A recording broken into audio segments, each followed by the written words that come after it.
Hello everyone, welcome to Exam Quest. PT 365 and beyond series के अंदर हम international relations के सभी करंट अफेयर्स को कवर कर रहे हैं। इस वीडियो के अंदर अप्रैल से लेकर दिसंबर 2022 तक जितने भी इंटरनेशनल रिलेशंस के ऐसे टॉपिक्स रहे हैं जहां से आपको क्वेश्चन देखने को मिल सकता है, वो सभी इस वीडियो के अंदर कवर कराए जाएंगे। अभी तक विजन आईएएस की पीटी 365 नहीं आई है। जैसे ही वो मैगजीन रिलीज हो जाती है तो उसके अंदर जो भी ऐसे टॉपिक्स होंगे जो इस वीडियो में कवर नहीं हो रहे, उन टॉपिक्स को कवर कर दिया जाएगा एक सेपरेट वीडियोस के through. Maps and places in news, इसकी आपको एक सेपरेट वीडियो प्रोवाइड की जाएगी। तो वीडियो को एंड तक जरूर देखिएगा, सारे टॉपिक्स कवर कीजिएगा। बहुत ही शॉर्ट और क्रिस्प मैनर में इनको कवर कराया जा रहा है। वीडियो को लाइक कीजिएगा, दोस्तों के साथ शेयर कीजिए, और अगर आपको कोई भी डाउट आता है तो आप कमेंट सेक्शन के अंदर हमसे वो डाउट्स पूछ सकते हैं। अगर आप चैनल पर नए हैं तो चैनल को सब्सक्राइब जरूर करें। Hello everybody, welcome to Exam Quest. My name is Jamil and I will be covering IR related topics today for your prelims 2023 in this video. I have been a professional faculty for UPSC, Civil Services exam and defense exams. I have written my UPSC Civil Services mains. I have cracked my CDS and FCAT exam with regards to your defense. I have also written the mains exam for Karnataka State Public Service Commission exam as well. तो हम इस video में focus करेंगे for IR topics, particularly from the prelims point of view. IR का जो topic है वो prelims में काफी फैक्चुअल पॉइंट ऑफ व्यू से आता है, इतने इन डेप्थ क्वेश्चंस नहीं आते हैं। तो जो भी इंटरनेशनल ऑर्गेनाइजेशंस हैं, कन्वेंशंस हैं, फ्रेमवर्क्स हैं, कंट्रीज हैं, उनको आपको बहुत फैक्चुअल पॉइंट ऑफ व्यू से जानने की जरूरत है, जो हम इस वीडियो में आपको क्लियरली समझा देंगे। प्लेसेस इन न्यूज का सेपरेट वीडियो डालेंगे, लेकिन इस वीडियो में हम सिर्फ न्यूज और आईआर से रिलेटेड टॉपिक्स को कवर करेंगे। सो पहला टॉपिक है इंडियाज नेबरहुड फर्स्ट पॉलिसी। तो आपने सुना होगा कि इंडिया नेबरहुड फर्स्ट पॉलिसी को काफी इंपॉर्टेंस देता है। अभी जो रिसेंट समिट हुआ था और जिससे रिसेंट मीटिंग हुई थी minister of external affairs mister Jaishankar की मॉल्डिव्स प्रेसिडेंट के साथ, वहां पे नेबरहुड फर्स्ट पॉलिसी का जिक्र हुआ और नेबरहुड फर्स्ट पॉलिसी की इंपॉर्टेंस बताई गई।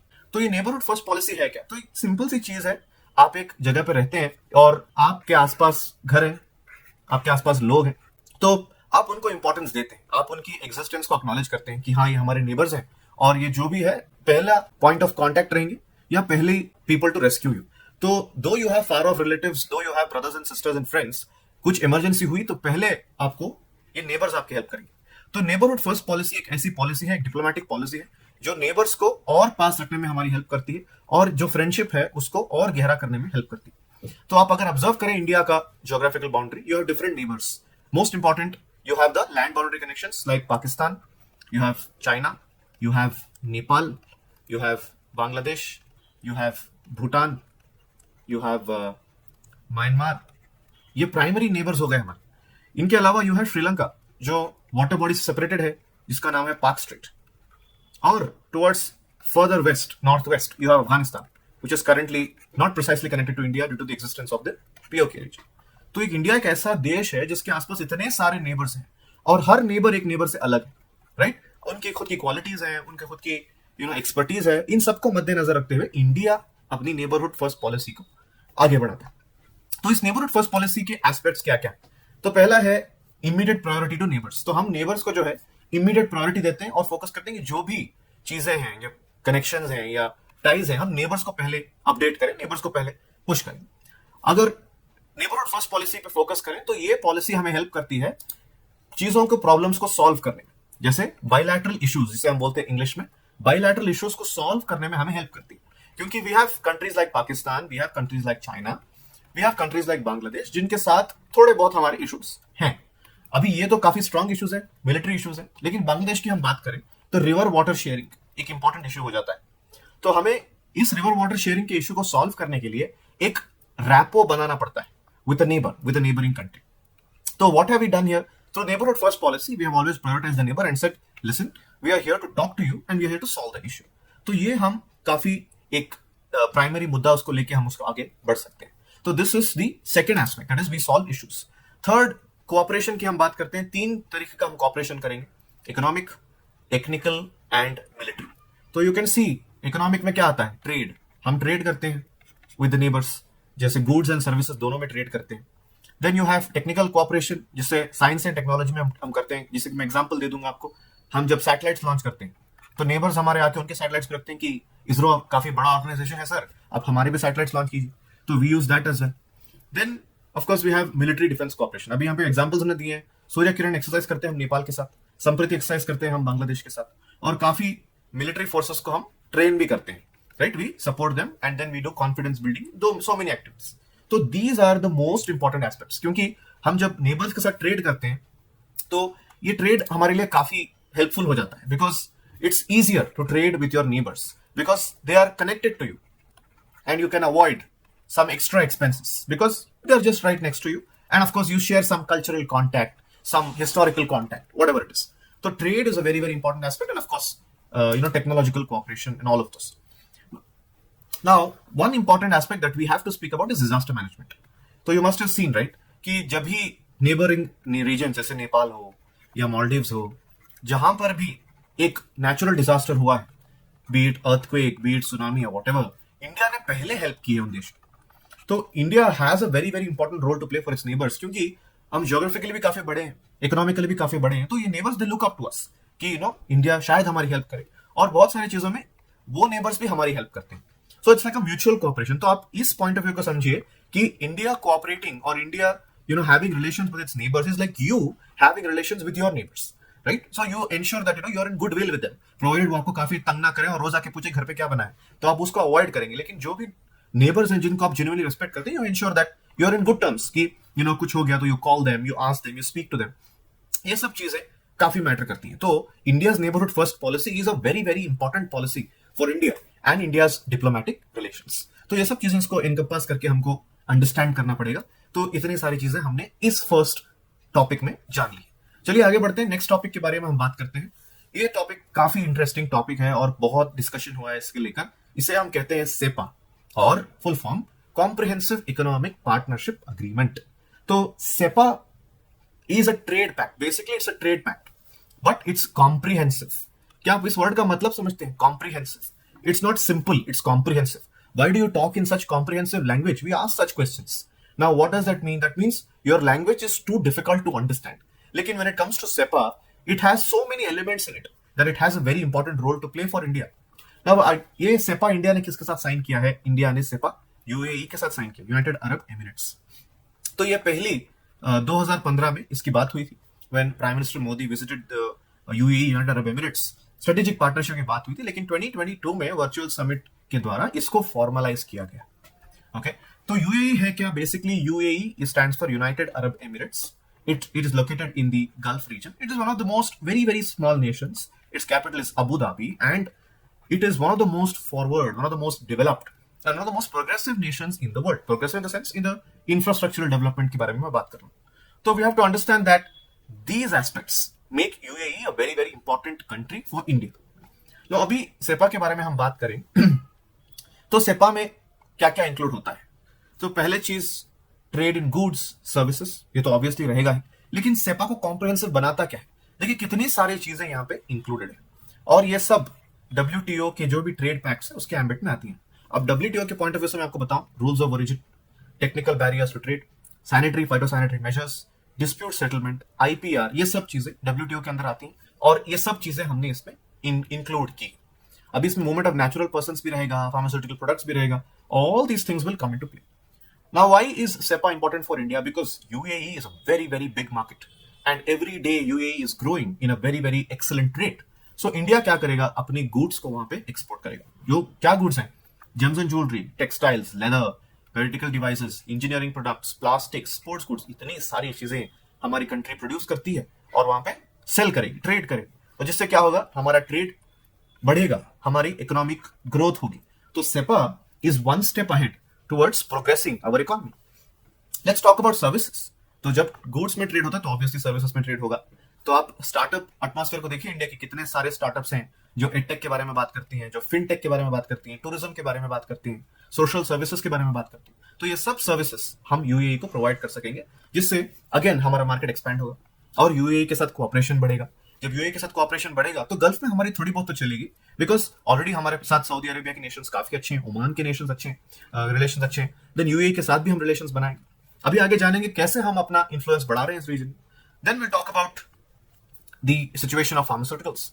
अभी फार्मास्यूटिकल्स की बात करें तो India is one of the largest producers of pharma products.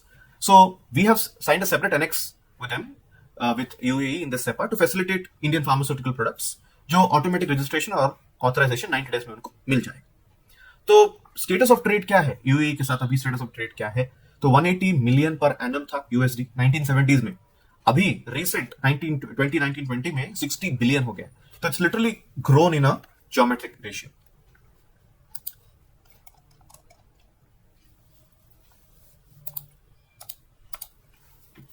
Exports की अगर हम बात करें तो UAE is the second largest export destination for India. हम इतनी सारी चीजें वहां पे एक्सपोर्ट करते हैं और यूएई इन्वेस्ट भी करता है इंडिया में काफी सारी एफडीआई एफपीआई इन चीजों में यूएई इन्वेस्ट भी करता है. तो हमने एमओयू भी साइन किया है जिसमें यूएई हमारे लिए इंफ्रास्ट्रक्चर डेवलपमेंट में कंट्रीब्यूट करेगा, इंफ्रास्ट्रक्चर डेवलपमेंट में हमारी मदद करेगा. तो ये सब चीजें आपको जाननी बहुत जरूरी है. लेकिन इससे पहले आपको ये जानना है कि ये सेपा है क्या और सेपा दूसरे टाइप के अग्रीमेंट से कैसे अलग है. तो जैसे मैंने आपको बताया, it's not just goods and services but also investment and economic partnership. अब यहाँ पे कस्टम कॉपरेशन भी इंक्लूडेड है, आईपीआर भी इंक्लूडेड है, सब कुछ इंक्लूडेड है. That's why we call it the comprehensive economic partnership agreement. It includes everything. So then you must be wondering, sir, what are the other kinds of agreements we have? Have you heard of FTA? We have something called as FTA, that is Free Trade Agreement, जहां पे दो countries एक दूसरे के साथ cooperate करती हैं, लेकिन प्रेफरेंशियल ट्रेड अग्रीमेंट उनको मिलता है, प्रेफरेंशियल ट्रेड कंसेशंस उनको मिलते हैं, जैसे कि टैरिफ कम कर दी, ट्रेड टर्म्स में कंसेशन मिल गया. ये सब चीजें FTA में होती है. अभी इंडिया ने श्रीलंका के साथ FTA साइन किया है और काफी सारे एशिया नेशंस जो हैं 10 नेशंस उनके साथ भी साइन किया RCEP. Apart from FTA, what else we have? We have something called as PTA, that is Preferential Trade Agreement. अभी Preferential Trade Agreement है क्या? See, if you look at it, there's a lot of difference between FTA and PTA. So यहाँ पे 2 partners होंगे या 3 partners होंगे और chosen products और particular products को preferential right of entry मिलेगी. Particular products को, not everything. So there is a lot of difference between FTA and PTA. Where 2 or more partners give preferential right of entry to certain products, let's say sports products or let's say sanitary products, let's say health products. इन्हीं चीजों को preference मिलती है, इसलिए हम उसको बोलते हैं preferential trade agreement. Then with whom has India signed preferential trade agreement? We have Afghanistan. Okay, let's go further. We have something called as CECA. Please note 2 different things, SEPA and CESA. CESA stands for Comprehensive Economic Cooperation agreement, CCECA. अभी इसमें काफी सारी चीजें include रहेंगी, trade and tariff, tariff rate quotas, ये 2 चीजें इसमें probably include रहेंगी. ये काफी सिमिलर है सेपा से, लेकिन सेपा जितना कॉम्प्रिहेंसिव नहीं है, क्योंकि this is economic cooperation and this is partnership. Economic cooperation is always lesser than partnership. Please note that. So India has signed CECA with Malaysia as of today. Please remember this as well. Then we have BIT, Bilateral Investment Treaty. The basics are where 2 countries sit together and they decide the conditions of private investment by normal citizens, by firms, by businesses in 2 countries. This is called Bilateral Investment Treaty. तो ये सारे different kinds of trade pacts हैं जो हमें समझने चाहिए क्योंकि हम सेपा भी पढ़ रहे हैं. So please remember this and let us go proceed to the next topic. All right, now this is an interesting one. We have something called as I2U2. नाम काफी फनी है, लेकिन इसकी जो इंपॉर्टेंस है ना वो बहुत ज्यादा है. तो ये क्या है I2U2? In simple terms I2 मतलब 2 बार I, India, Israel, U2, US and UAE. अभी ये कंट्रीज मिलके इन्होंने I2U2 बनाया है. तो इसका एक बैकड्रॉप है, एक नाम यहां पे आता है अब्राहम अकॉर्ड. तो आप जॉन अब्राहम का नाम तो याद रख सकते हैं, अब अब्राहम अकॉर्ड का नाम याद रखिए. अब्राहम अकॉर्ड क्या है? इजराइल, UAE, बहरीन, इन 3 कंट्रीज के बीच में एक पैक्ट साइन हुआ है जहां पे ट्रेड, बाकी सारी चीजें इंक्लूड होगी. लेकिन इतना इंपॉर्टेंस क्यों दिया जा रहा है अब्राहम अकॉर्ड को? It's simple reason. इजराइल काफी नोटोरियस कंट्री है. आप सब तो जानते हैं इजराइल क्या क्या कर रहा है वेस्ट एशिया रीजन में, या in that region where it is situated around countries like Palestine, Egypt and Syria. तो इजराइल को काफी कंट्रीज कॉर्नर करती हैं गल्फ में क्योंकि उनका रिलीजियस सोशो एथनिक प्रॉब्लम है. लेकिन 2021 में UAE ने इसको it accepted it as a trade partner. So very big win for Israel. और इसको मीडिएट किया था USA. ओके, तो यहाँ पे मैं क्लियरली मेंशन किया है I2U2 was initially formed in 2021 Abraham accords के बाद. अब यहाँ पे सिक्योरिटी, इंफ्रास्ट्रक्चर, ट्रांसपोर्ट, ये सब चीजों को लेके इसको एक फॉर्मूले तरीके से लाया गया था. इसको बहुत सारे एक्सपर्ट्स ने वेस्ट एशियन क्वाड का भी नाम दिया था. वेस्ट एशियन क्वाड, तो नॉर्मल क्वाड कहां है? USA, Australia, Japan, India. This is the normal Quad, quadrilateral dialogue. तो ये वेस्ट एशिया का क्वाड हो गया। तो अभी अब्राहम अकॉर्ड से आगे, it's one step ahead of Abraham accord, that's why it's called I2U2। तो यहां पे आपको तो पता चल गया कि I2U2 का मतलब है क्या। तो इससे क्या होता है, इससे इन सारे कंट्रीज के बीच में कोऑपरेशन बढ़ता है। प्राइमरी फोकस है जियोपॉलिटिक्स। तो you know West Asia is known for 2 things, blood and oil. ये मजाक नहीं है, ये काफी इंपॉर्टेंट है, क्योंकि वेस्ट एशिया में ये सब चीजें चलती हैं, राइट। काफी सारे कॉन्फ्लिक्ट्स हैं, प्रॉक्सी वॉर्स हो रहे हैं। तो इंडिया का रोल यहाँ पे काफी इंपॉर्टेंट हो जाता है, और India has to ensure that it is making its presence felt and ensuring its diplomatic stance in these nations। तो जियोपॉलिटिक्स का फोकस करता है इंडिया यहाँ पे। अलायंसेस बनती हैं, पार्टनरशिप्स बनती हैं, सिक्योरिटी की बात होती है, right. We ensure that there is security, we ensure that there is technological advancement.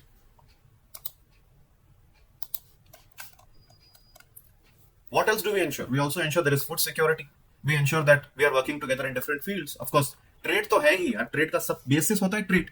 उसके आगे हम बात करेंगे टेक्नोलॉजीज, क्लाइमेट चेंज, कोविड-19, इन सब चीजों को लेकर। नाउ अभी सवाल आता है कि सर I2U2 तो हो गया, लेकिन इंडिया के लिए क्या एडवांटेज है I2U2? अभी ये है कि हम I2U2 फॉर्म करने के बाद we will deeper our cooperation with UAE and other Arab states. तो मैंने आपको प्रीवियसली बताया कि UAE की इंपॉर्टेंस बहुत है। We have to ensure that we are doing good with UAE। तो I2U2 will help us cooperate with UAE further and better. Market बढ़ेगा, ट्रेड बढ़ेगा, जिससे इकोनॉमी बढ़ेगी, और ऑफ कोर्स अलायंसेस भी बढ़ेंगे। What a fine diplomatic move India has made, and we have to ensure that we are understanding it in the perfect manner so that problems are not created and we are not confused between any of the aspects.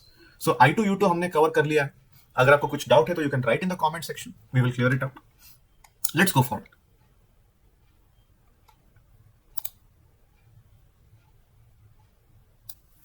All right. So let's talk about another important cooperation or intergovernmental organization जो काफी news में रहा है इस बार। तो BIMSTEC इसे हम बोलते हैं, that is Bay of Bengal initiative for multi sectoral technical and economic cooperation, BIMSTEC. Remember this. तो नेक्स्ट थिंग इज क्यों है इस न्यूज को हमें क्यों पढ़ना है, बिकॉज इसका 5th समिट हुआ था कोलंबो, श्रीलंका में। तो प्राइमरी थिंग इज ऑब्वियसली जब एक समिट होता है तो उसके एक हाईलाइट्स होते हैं काफी सारे। अब यहाँ पे है जैसे कि बिम्स्टेक चार्टर निकला है, और अभी एक इंटरनेशनल पर्सनालिटी जैसे बन गया है जहां पे एक एम्बलम रहेगा, फ्लैग रहेगा, और कैसे आगे बढ़ेगा बिम्स्टेक, राइट। क्योंकि बिम्स्टेक है ना एक काफी इंपॉर्टेंट, यू कुड से एक ऑर्गेनाइजेशन बन गया है for south East Asia. Why? Because इससे पहले सबसे जो इंपॉर्टेंट ऑर्गेनाइजेशन था सार्क था, south Asian association for regional cooperation. तो ये जो अग्रीमेंट था सार्क, और ये जो ऑर्गेनाइजेशन था, बहुत बहुत इंपॉर्टेंस और बहुत पावरफुल था, लेकिन इसके जो नेशंस थे वो झगड़ा कर बैठे काफी ज्यादा। For example India Pakistan. तो जब सार्क के समिट होते थे, इंडिया आता था लेकिन पाकिस्तान नहीं आता था, और पाकिस्तान आता था तो इंडिया नहीं आता था। तो सार्क इसकी वजह से काफी उसकी इंपॉर्टेंस कम होती गई, और काफी सारे कॉन्फ्लिक्ट्स आते गए साउथ ईस्ट एशिया में, तो उसकी इंपॉर्टेंस कम होती गई। तो ये जो एक वैक्यूम बन गया था, इस वैक्यूम को फिल करने के लिए एक ऑर्गेनाइजेशन की जरूरत थी जो निकल के आया बिम्स्टेक के रूप में। तो अभी इसमें कौन से कंट्रीज हैं? देखिए, इंडिया का कोई प्रॉब्लमेटिक नेबर तो इसमें है नहीं, तो इंडिया इसमें आराम से पार्टिसिपेट करेगा।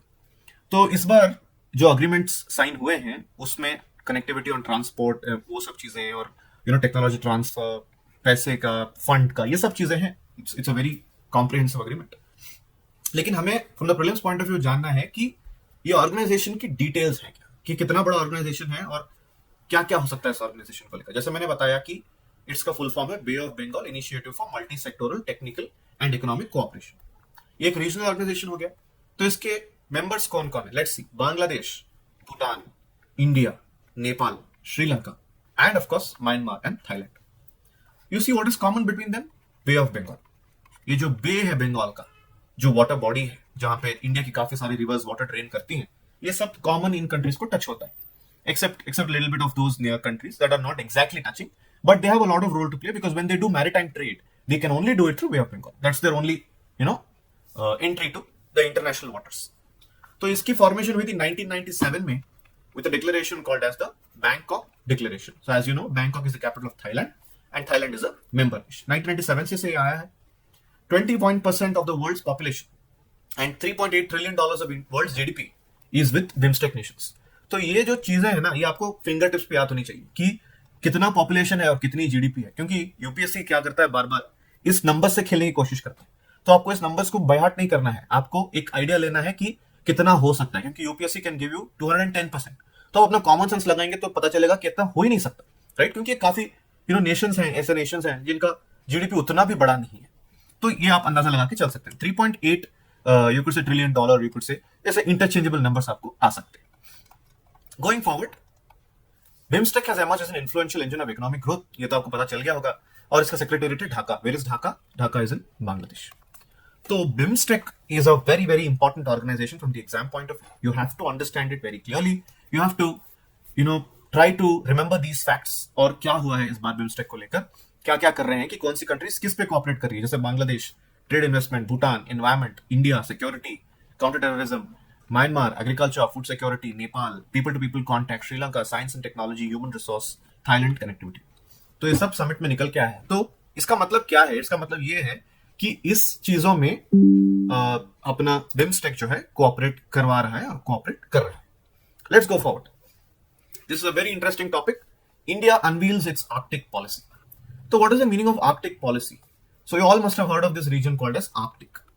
आप जानते हैं आर्कटिक के बारे में? ऑफ कोर्स आप जानते हैं, क्योंकि दो पोल्स हैं ग्लोब के, नॉर्थ पोल साउथ पोल। सो जो नॉर्थ है उसे हम बोलते हैं आर्कटिक, जिसे साउथ है उसे बोलते हैं अंटार्कटिक। एक थर्ड पोल भी है जिसे हम हिंदू कुश माउंटेन रीजन्स के नाम से भी जानते हैं। काफी सारा स्नो ग्लेशियर्स वहां पे हमको मिल जाएंगे। तो ये जो रीजन्स हैं आर्कटिक और अंटार्कटिक, यहाँ पे किसी कंट्री को अपना राज चलाने की परमिशन नहीं है, क्योंकि मोस्ट कंट्रीज ने एक ट्रीटी साइन कर रखी है इसके अकॉर्डिंग हम उस रीजन्स की रेस्पेक्ट करेंगे और उसके जो एनवायरमेंट है उसको हम गंदा नहीं करेंगे और उसको एक्सप्लॉइट नहीं करेंगे। तो हर कंट्री का एक मॉरल रिस्पॉन्सिबिलिटी बनती है कि वो इंश्योर करें कि ये सब चीजें वहां पे ना। तो अभी इंडिया ने अपनी पॉलिसी लेके आई है कि देखो भैया, हमारा ये पॉइंट ऑफ व्यू आर्कटिक को लेकर हम इससे आगे पीछे नहीं करेंगे। We will do this and we will do this होती। तो what has India said? India said about the policy that it will stand on 6 central pillars. तो हमारी जो पॉलिसी है आर्कटिक पॉलिसी, इसके 6 पिलर्स होंगे। इसमें क्या क्या होगा? साइंस एंड रिसर्च होगा, क्लाइमेट एनवायरमेंट प्रोटेक्शन होगा, इकोनॉमिक ह्यूमन डेवलपमेंट होगा, ट्रांसपोर्टेशन होगा, गवर्नेंस होगा, नेशनल कैपेसिटी बिल्डिंग होगा। अब आपके माइंड में सवाल आएगा कि आर्कटिक के लिए पॉलिसी जरूरी है क्या? Yes, absolutely, because Arctic is a very unexplored region. यहाँ पे बहुत सारे रिसोर्सेज हैं जिसको हमारे और यू कुड से जिसके यूज से हम आगे बढ़ सकते हैं। तो काफी एनालिसिस के बाद इंडिया को पता चला कि we have to be here. तो इंडिया ने काफी टाइम पहले से अपना यहाँ पे रिसर्च वगैरह शुरू कर दिया। तो यहाँ पे थोड़ा एक टाइमलाइन की जैसे हमने रखा है, you can see in 2007 India launch is first scientific expedition to the Arctic. और यहाँ पे हमने ऑब्जर्वेटरीज, रिसर्च लैब्स वगैरह हमने सेट किए हैं और इंडिया वहां पे कॉपरेशन भी कर रहा है। India plans to study the impact of climate change in Arctic and it talks about shipping routes, it talks about mineral wealth, various things. India also seeks to study linkages between the polar region, the Himalayas, and the other aspects. So this Arctic policy matters a lot for India, and we have to ensure that this Arctic policy is in the right spirit. We are doing the right thing here with the help of this Arctic policy. Now, if you try to understand, there is one organization called as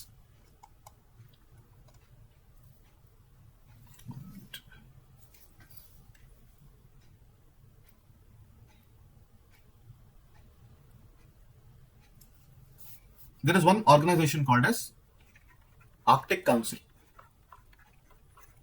क्या India Arctic council का member है? अपना common sense use कीजिए। बिल्कुल नहीं, क्योंकि India और Arctic की दूरी बहुत ज्यादा है और इंडिया को आर्कटिक का लेना देना कुछ नहीं है।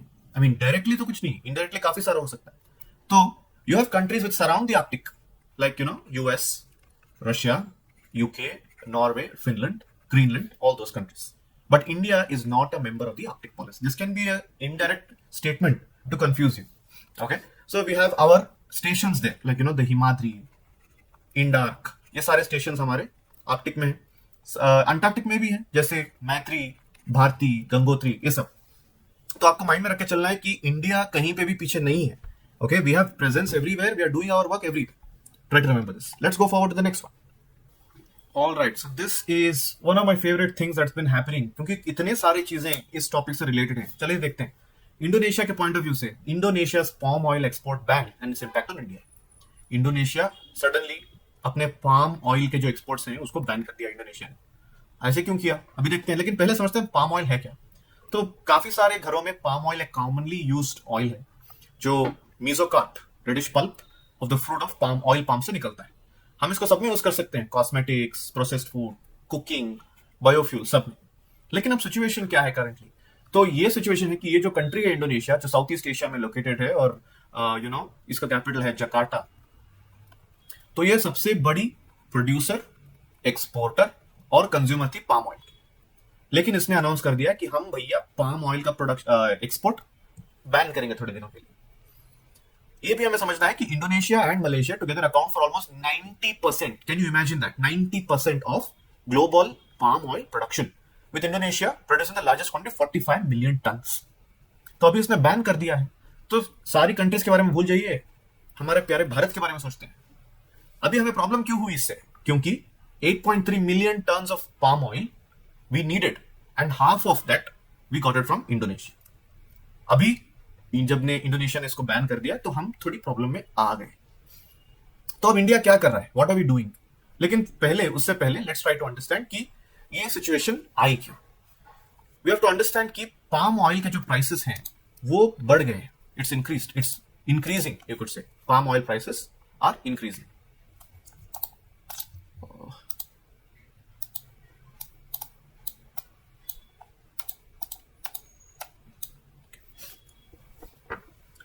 पाम ऑयल के जो प्राइसेस हैं वो बढ़ रहे हैं। जो प्राइमरी रीजन है इसका, वो जो modern day conflict Ukraine Russia की जो आप देख रहे हैं, उसकी वजह से काफी प्राइसेस बढ़ गए हैं। Now you have to understand that other countries like Argentina, Canada, who are all producers of oils like soybean oil, canola oil, उनका भी प्रोडक्शन हिट हो गया है because of this Russia Ukraine conflict. Now because of this Russia Ukraine conflict and their production decreasing, other countries started to over rely on Indonesia. जब दूसरी countries Indonesia को over rely करने लगे, Indonesia की जो सेल्फ सफिशिएंट थी वो कम होने लगी। They couldn't supply their own people with palm oil, that's why I said अपने लोग पहले, हम दूसरों पे फोकस नहीं करेंगे, सो हम उस पे स्टॉप करते हैं। तो global events they matter a lot. You must be thinking, अरे रशिया यूक्रेन में वॉर हो रहा है, हमारा क्या है, हम आराम से बैठे रहेंगे। बिल्कुल नहीं, क्योंकि आपके जो ऑयल प्राइसेस हैं वो इफेक्ट हो जाएंगे, तो आपको पेट्रोल के प्राइस ज्यादा देने पड़ेंगे। तो आप बोलेंगे अरे गवर्नमेंट ने तो टैक्स बढ़ा दिया। नहीं, गवर्नमेंट टैक्स क्यों बढ़ा रही है? क्योंकि इंटरनेशनल सिनेरियो बदल रहा है। तो वी हैव टू सी कि जो ऑनगोइंग कॉन्फ्लिक्ट है उससे क्या क्या प्रॉब्लम हमें हो रहा है। तो primary reason can be attributed to the Russia Ukraine war, secondary reason can be inflation, third reason can be rise in cost of production, various aspects, and cutting down of the production in different countries like Canada and Argentina. So yeah, will it impact India? Absolutely, it will impact India a lot because India is the biggest importer of palm oil, which makes it 40% of the vegetable oil consumed. Like I said, ज्यादा से ज्यादा हमारा जो need है वो इस oil से sort out होता है। नाउ इन्फ्लेशन बढ़ेगा, ऑयल प्राइसेस बढ़ेंगे, ये सब चीजें हमें इम्प्लीकेशन फेस करनी पड़ेगी because of this particular problem that is eight hand, that is the Indonesia banning, its exports. Now, what is the solution to this problem? Is there a solution to this problem? Do you think a country like India cannot find a solution to this problem? It can. So what can we do? We have to become self-sufficient. The government has already taken its first step by incentivizing oil production. And India has said कि जितना हो सके, we will produce our own oil and we will stop relying on other countries. We will produce our own soybean oil, all these oils that are consumable, palm oil, vegetable oil, sunflower oil, जिसको हम खुद से produce कर सकेंगे। Government आपको support करेगी, आप खुद से प्रोड्यूस कीजिए, डोमेस्टिक डिमांड जो है उससे आप ही सॉल्व कीजिए, आप ही उसको दीजिए। तो हम सोल्यूशन के और बढ़ रहे हैं, लेकिन it's not so easy, it takes some time. So if you are paying a little more price for oil and petrol, you know the reason why you are doing that. Let's go forward guys. अभी हम आते हैं हमारे again एक prominent neighbour पर जिसका नाम है श्रीलंका। श्रीलंका को आईएमएफ ने एक बेल आउट पैकेज दिया है। ये बेल आउट पैकेज क्या है, ये आईएमएफ क्या है, और श्रीलंका को इन दोनों की जरूरत क्यों पड़ी, ये आपको जानना है from the prelim point of view. तो you can see that IMF ने $3 बिलियन का एक बेल आउट पैकेज दिया है। थोड़े दिन पहले आप देखें, काफी सारे वीडियोस वायरल हुए थे जहां पे श्रीलंका के जो लोग हैं वो प्रेसिडेंट के घर पे गए, प्राइम मिनिस्टर के घर पे गए, वहां पे उनके जो लग्जरीज थे उन्होंने यूज किए, उनके प्रेसिडेंट भाग गए, पता नहीं क्या क्या, all of this news had come. So what happened that Sri Lanka is there here in the first place. Now let's get some facts here. तो Sri Lanka external debt, what do you mean by external debt, जो अपने दूसरी countries या दूसरे government से बोरो किए हैं, $50 billion चला गया। My God, that's quite an amount. तो आईएमएफ ने डिसाइड किया है कि श्रीलंका को यहाँ पे हेल्प करेंगे। Now IMF board of directors ने डिसीजन लिया है, 24 डायरेक्टर्स हैं जो दूसरे मेंबर कंट्री सेलेक्ट होते हैं, एंड 13,000 13,114 मिलियंस ऑफ एसडीआर्स, जो आईएमएफ का पार्ट है, स्पेशल ड्राइंग राइट्स इसे हम बोलते हैं. सो आईएमएफ की चीजें you can see forex reserves, gold reserves, special drawing rights. But special drawing rights is not a currency, it's a special drawing right. And 2.75% quota से हमने इनको हेल्प करने की बात की. तो what's the meaning of bail out? Bail out is simple. आपको मैं सिंपल टर्म्स में समझाता हूं. जब आप एक प्रॉब्लम में फंसते हैं तो किसी ने आपको मदद की कि चलो भैया इतने पैसे ले लो, बाद में दे देना, तो he is basically bailing you out. Financial support. तो बेल आउट कैसे मिलता है? लोन्स, कैश, बॉन्ड, स्टॉक, जो भी चीजें आपको बेल आउट दिलवा सकती है. ऑलराइट, तो अभी सवाल आता है कि श्रीलंका इस सिचुएशन में क्यों है? What are the responsible factors, और you could say what are the factors responsible for this particular thing. तो यहाँ पे 4-5 चीजें आ जाती है. पहला जो है, एक सिविल वॉर चला है श्रीलंका में between the Tamils and the Sinhalese. जो इनिशियल के जो इंपॉर्टेंट ईयर्स ऑफ डेवलपमेंट थे, वो श्रीलंका ने अपनी ग्रोथ में इन्वेस्ट ना करे बिना अपने वॉर में इन्वेस्ट किया. तो basically it went for nothing. Second चीज है, it's called as debt trap. तो एक चीज को कंप्लीट करने के लिए XYZ कंट्री से डेट लिया जाता है. अभी वो कंप्लीट तो हो जाती है, लेकिन डेट वैसे का वैसे रहता है. तो इस डेट को पे करने के लिए एक और कंट्री से डेट लिया जाता है. तो debt after debt will lead you into what? A debt trap. तो यहाँ पे चाइना का काफी इंपॉर्टेंट रोल होता है, क्योंकि चाइना का बड़ा हाथ है श्रीलंका को इस डेट ट्रैप में फंसाने के लिए. श्रीलंका की इकोनॉमिक डिसीजंस बहुत बेकार थे. They were not good and it led to hyperinflation in Sri Lanka. Apart from that, we have to understand that the officials were corrupt and they favored one particular community over other community. You also have to understand that tourism, जो बहुत ही बड़ा contributing factor होता है एक island nation के लिए, वो एकदम stall हो गया था thanks to COVID-19. तो इन सब के चीजों के चलते श्रीलंका में एक worst economic crisis आया, जहां पे लोगों के पास खाना खाने के लिए तो पैसे नहीं थे, क्योंकि खाना इतना एक्सपेंसिव हो गया था. They couldn't afford even buns and tea because of this particular situation. So यहाँ पे हमने factors point out किए, जैसे debt trap, widening trade deficit. This is a very important thing where where their imports and exports, there was a long gap between both of this. क्योंकि obviously because of global aspects and COVID-19, stalled tourism, declined remittances, ये सब चीजें. तो short term factors जैसे मैंने बताया कि high inflation, political unrest, lack of energy, mismanagement, ये सब चीजों की वजह से श्रीलंका इस डेट ट्रैप में फंस गया है और अपना एक वर्स्ट इकोनॉमिक क्राइसिस फेस कर रहा है. नाउ रेलेवेंस फॉर इंडिया क्या होता है? What is the relevance for India? Now the bail out will restore sense of credibility among organisations and countries की यहाँ पे ग्रोथ एंड स्टेबिलिटी वापस आ सकती है, और इस रीजन में चाइनीज इन्फ्लुएंस कम हो सकता है, एंड एक म्यूचुअल फ्रेंडशिप है वो बढ़ेगी. ये थोड़ा फार रीचिंग कॉन्सिक्वेंसेस है. सो व्हाटएवर, अभी हम लेसन्स के बारे में बात करते हैं कि इंडिया इससे क्या सीख सकता है. इंडिया सीख सकता है कि इंडिया को अपनी decisions always, economic decisions always prudent होनी चाहिए, वाइज डिसीजंस, जैसे managing the rates, fiscal deficit, debt to GDP, all this we have to understand. Trade we have to do it perfectly. Infrastructure projects we have to focus. We shouldn't do communal politics. We should not be corrupt. We should work properly with fiscal stimulus. All of these things are important lessons learned for India. You have to remember this. And it can be a question which is a very application based question in your exam. Moving forward, अभी Russia Ukraine war के चलते biological weapons का सवाल आया है कि क्या कोई कंट्री बायोलॉजिकल वेपन्स यूज कर रही है. तो इसके अलावा न्यूज में एक और चीज है that India has abstained from a UNSC resolution sponsored by Russia alleging US and Ukraine carrying out military biological activities. तो रशिया ने बोला है कि यूक्रेन ने यूएस का सपोर्ट लेकर, क्योंकि आपको तो पता है वॉर शुरू क्यों हुई थी, because Ukraine they expressed interest to join NATO, North Atlantic Treaty Organization. तो रशिया ने कहा है कि ये बायोलॉजिकल वेपन्स यूज कर रहे हैं तो काफी प्रॉब्लम हो रही है हमें, ऑल ऑफ दैट. लेकिन वो साइड में रखते हैं और समझते हैं बायोलॉजिकल वेपन्स का पॉइंट ऑफ व्यू यहाँ में कैसा हमें सीखने को मिलेगा. तो first of all, what are biological weapons? So as the name goes, biological, ये बायोलॉजिकल चीजें हैं, केमिकल फिजिकल चीजें नहीं है, बायोलॉजिकल चीजें हैं, जैसे कि वायरसेस, बैक्टीरिया, फंगाई, टॉक्सिन्स. तो यू कुड से, जैसे मैं आपको एग्जांपल देता हूं कि एक कंट्री क्या करती है कि 1,500-2,000 चूहों को लाकर एक दूसरी कंट्री में डंप कर देती. ये चूहे पॉसिबली इनमें टॉक्सिन्स इंजेक्टेड है, वायरस इंजेक्टेड है, ये आराम से ये फैला देंगे इस वायरसेस को. This is example of biological attack. तो इस चीजों को प्रिवेंट करने के लिए एक कन्वेंशन बनाया गया जिसका नाम है बायोलॉजिकल वेपन कन्वेंशन, जिसे हम बोलते हैं the convention on prohibition of development, production, stock piling of bacteriological और बायोलॉजिकल टॉक्सिन वेपन्स. तो ये कब फोर्स में आया? 1975 में. एंड 184 कंट्रीज ने इसको साइन किया है, इंडिया ने भी इसको साइन किया है। तो बेसिकली कहता है कि आप दूसरे कंट्रीज के खिलाफ बायोलॉजिकल वेपन्स यूज नहीं कर सकते। इसे बोलते हैं फेयर वॉर, एक वॉर फेयर खेलना, क्योंकि आप एक्स्ट्राऑर्डिनरी तरीके यूज करके you can not cause a problem to other nations. You fighting a war, you have to fight in the fair manner. And of course ये जो बायोलॉजिकल एजेंट्स हैं जिनका पीसफुल यूज हो, ये सिंपल सी चीज है, लेकिन हमें अंडरस्टैंड ये करना है कि बायोलॉजिकल वेपन्स कन्वेंशन नाम की एक चीज है जो इन चीजों को रोकती है। It stops these kind of things. Similarly, there's something called as chemical weapons. Now, what are chemical weapons?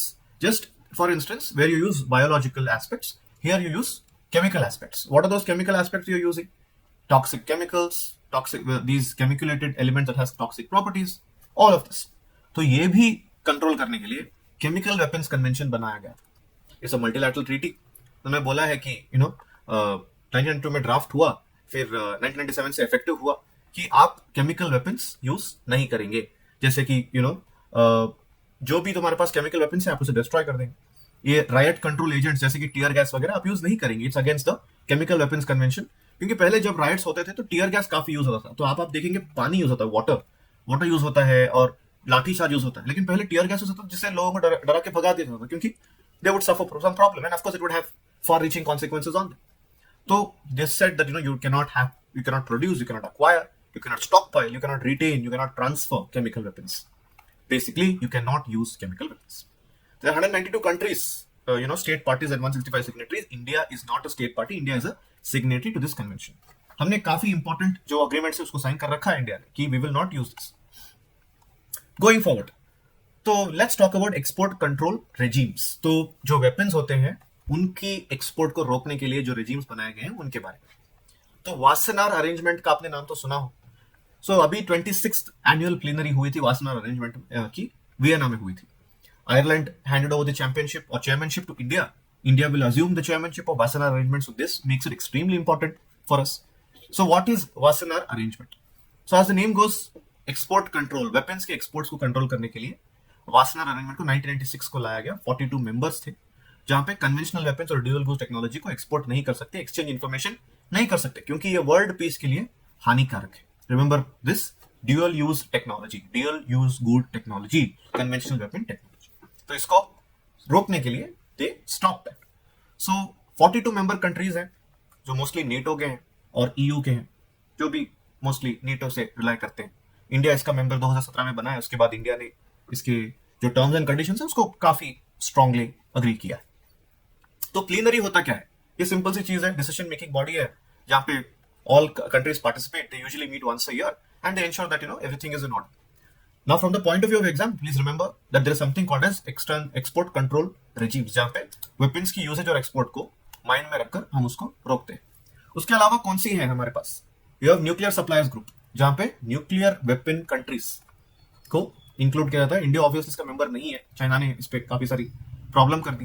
Then you have Australia group, again that's about chemical and biological weapons. जैसे हमने जो कन्वेंशन की बात की, वो convention को Australia group line में लाता है। एमटीसीआर का पार्ट इंडिया है। अभी इसमें रॉकेट्स और एरियल व्हीकल्स को रोकते हैं, जिससे उसका प्रोलिफरेशन को रोका जाता है। So this becomes extremely important from the exam point of view. You have to remember these export control regimes. चलिए लेट्स गो फॉरवर्ड। अभी हमारे सामने एक कंट्री वाइज टॉपिक आया है, जर्मनी। तो इस साल जर्मनी और इंडिया के रिलेशंस न्यूज में रहे हैं because we have signed a joint declaration on the intent of Indo German green task force, green hydrogen task force. तो हाइड्रोजन एक नेचुरली अकरिंग सब्सटेंस है, लेकिन ग्रीन हाइड्रोजन काफी इंपॉर्टेंट रहेगा बिकॉज ग्रीन हाइड्रोजन प्रोड्यूस होता है electrolysis से, a process called electrolysis and electrolysis of water using renewable energy like solar and wind से ग्रीन हाइड्रोजन प्रोड्यूस होता है। So India is one of the leading producers of renewable energies in India, and they said that they will get together and they will produce a lot of green hydrogen, and it can be used for different kinds of products, different kinds of things. It is also spoken about the proper production, utilization, storage, R&D for these products, and national green hydrogen mission इसे India में तो है ही, national green hydrogen mission जिसे हम बोलते हैं, popular एक scheme है और एक पॉपुलर मिशन है जिससे हमारे हाइड्रोजन सेक्टर को पुश मिलता है और हाइड्रोजन प्रोडक्शन, हाइड्रोजन यूसेज, ये सब चीजों को बैलेंस किया जाता है। तो Germany has also developed an ambitious national green hydrogen strategy, which make both of us the leaders in the economy. Now both nations are committed to develop a national green hydrogen economy. तो इस point of view से, IR के point of view से ये रहेगा कि आपको you have to understand about this green hydrogen and the related aspects to it. Of course, Indo-German relations इसमें ज्यादा मैटर करेंगे, लेकिन आपको दूसरे पॉइंट ऑफ व्यू से you have to understand about green hydrogen as well. Let's move forward. We have Australia. Now India has signed an economic cooperation trade agreement. It's called ECTA. So you have studied about CEPA, we have studied about CECA. Now it's something called as ECTA, Economic Cooperation and Trade Agreement. As the name goes, it includes economic cooperation and trade. Primary focus इस पे यही रहता है. So it's basically an FTA, but a little more comprehensive in that manner. Now India has developed this kind of trade relations, with UAE also, with Israel and Canada. So from the Australian point of view, let us try to understand what will be the importance of this. So like I said, it includes trades. So यहाँ पे हमारा goods रहेंगे, services रहेंगे. जैसे हमने discuss किया था WTO के जो प्रोविजंस के अंदर आएगा, technical barriers to trade, sanitary, phytosanitary, pharma, ये सब चीज इसमें हमें मिलेगी. Like any other trade product, we will be having access to their market by trading in these many commodities, and we will also work together. जैसे exploration of raw materials, production of raw materials, ये सब चीजों पे हम काम करेंगे. Now जो STEM graduates हैं इंडिया के, जैसे science, tech, engineering and mathematics, they will be granted post-study work visas in Australia without having to worry a lot about it. And if you talk about Australia as a nation, it's a very, very important partner for India. यहाँ पे कोई statistics हमने mention किया, 17th largest trading partner. And India is Australia's 9th largest trading partner. 27.5 billion dollars का trade है और 135% grow हुआ है 2019 से 2021 तक.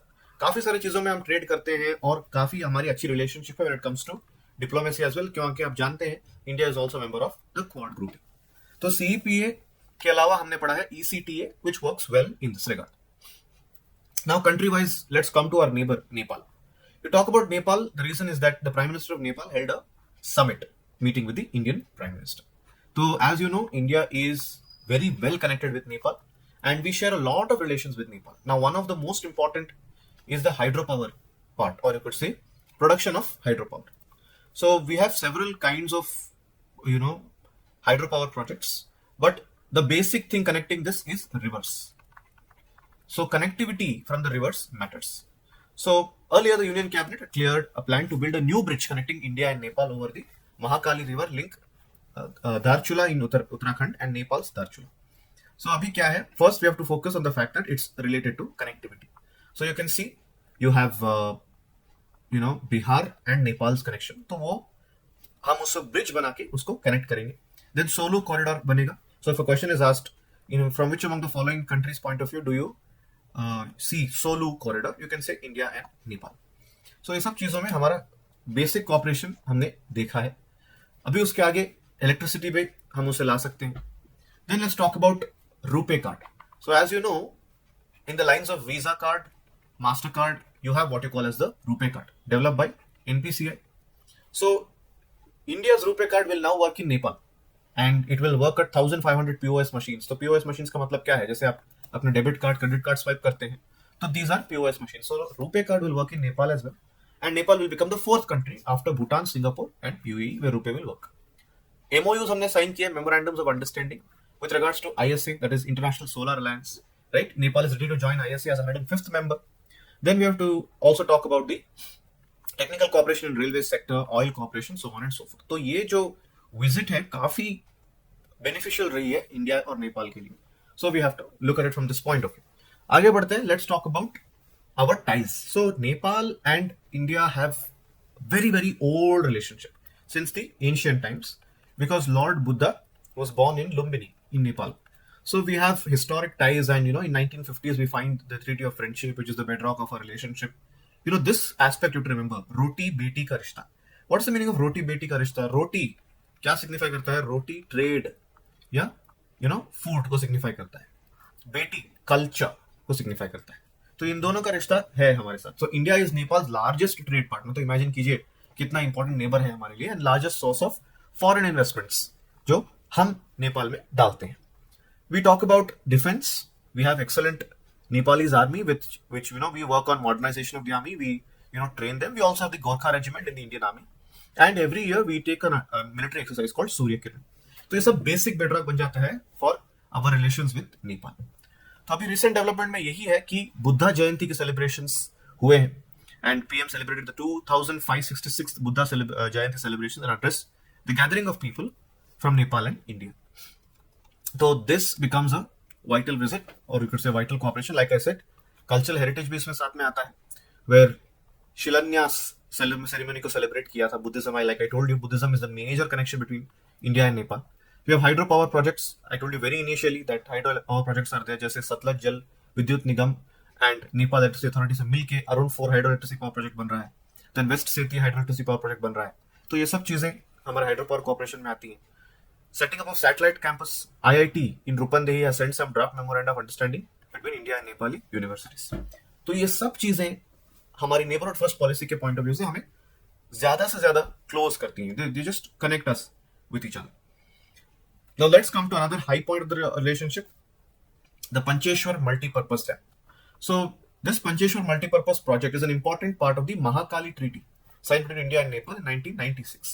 And the West Sethi Hydropower Project, a reservoir type of project with a capacity of 1200 megawatts. So you have to remember these aspects very much from the exam point of view. So now we have another important aspect, that is the US. Here we're talking about the Eagle.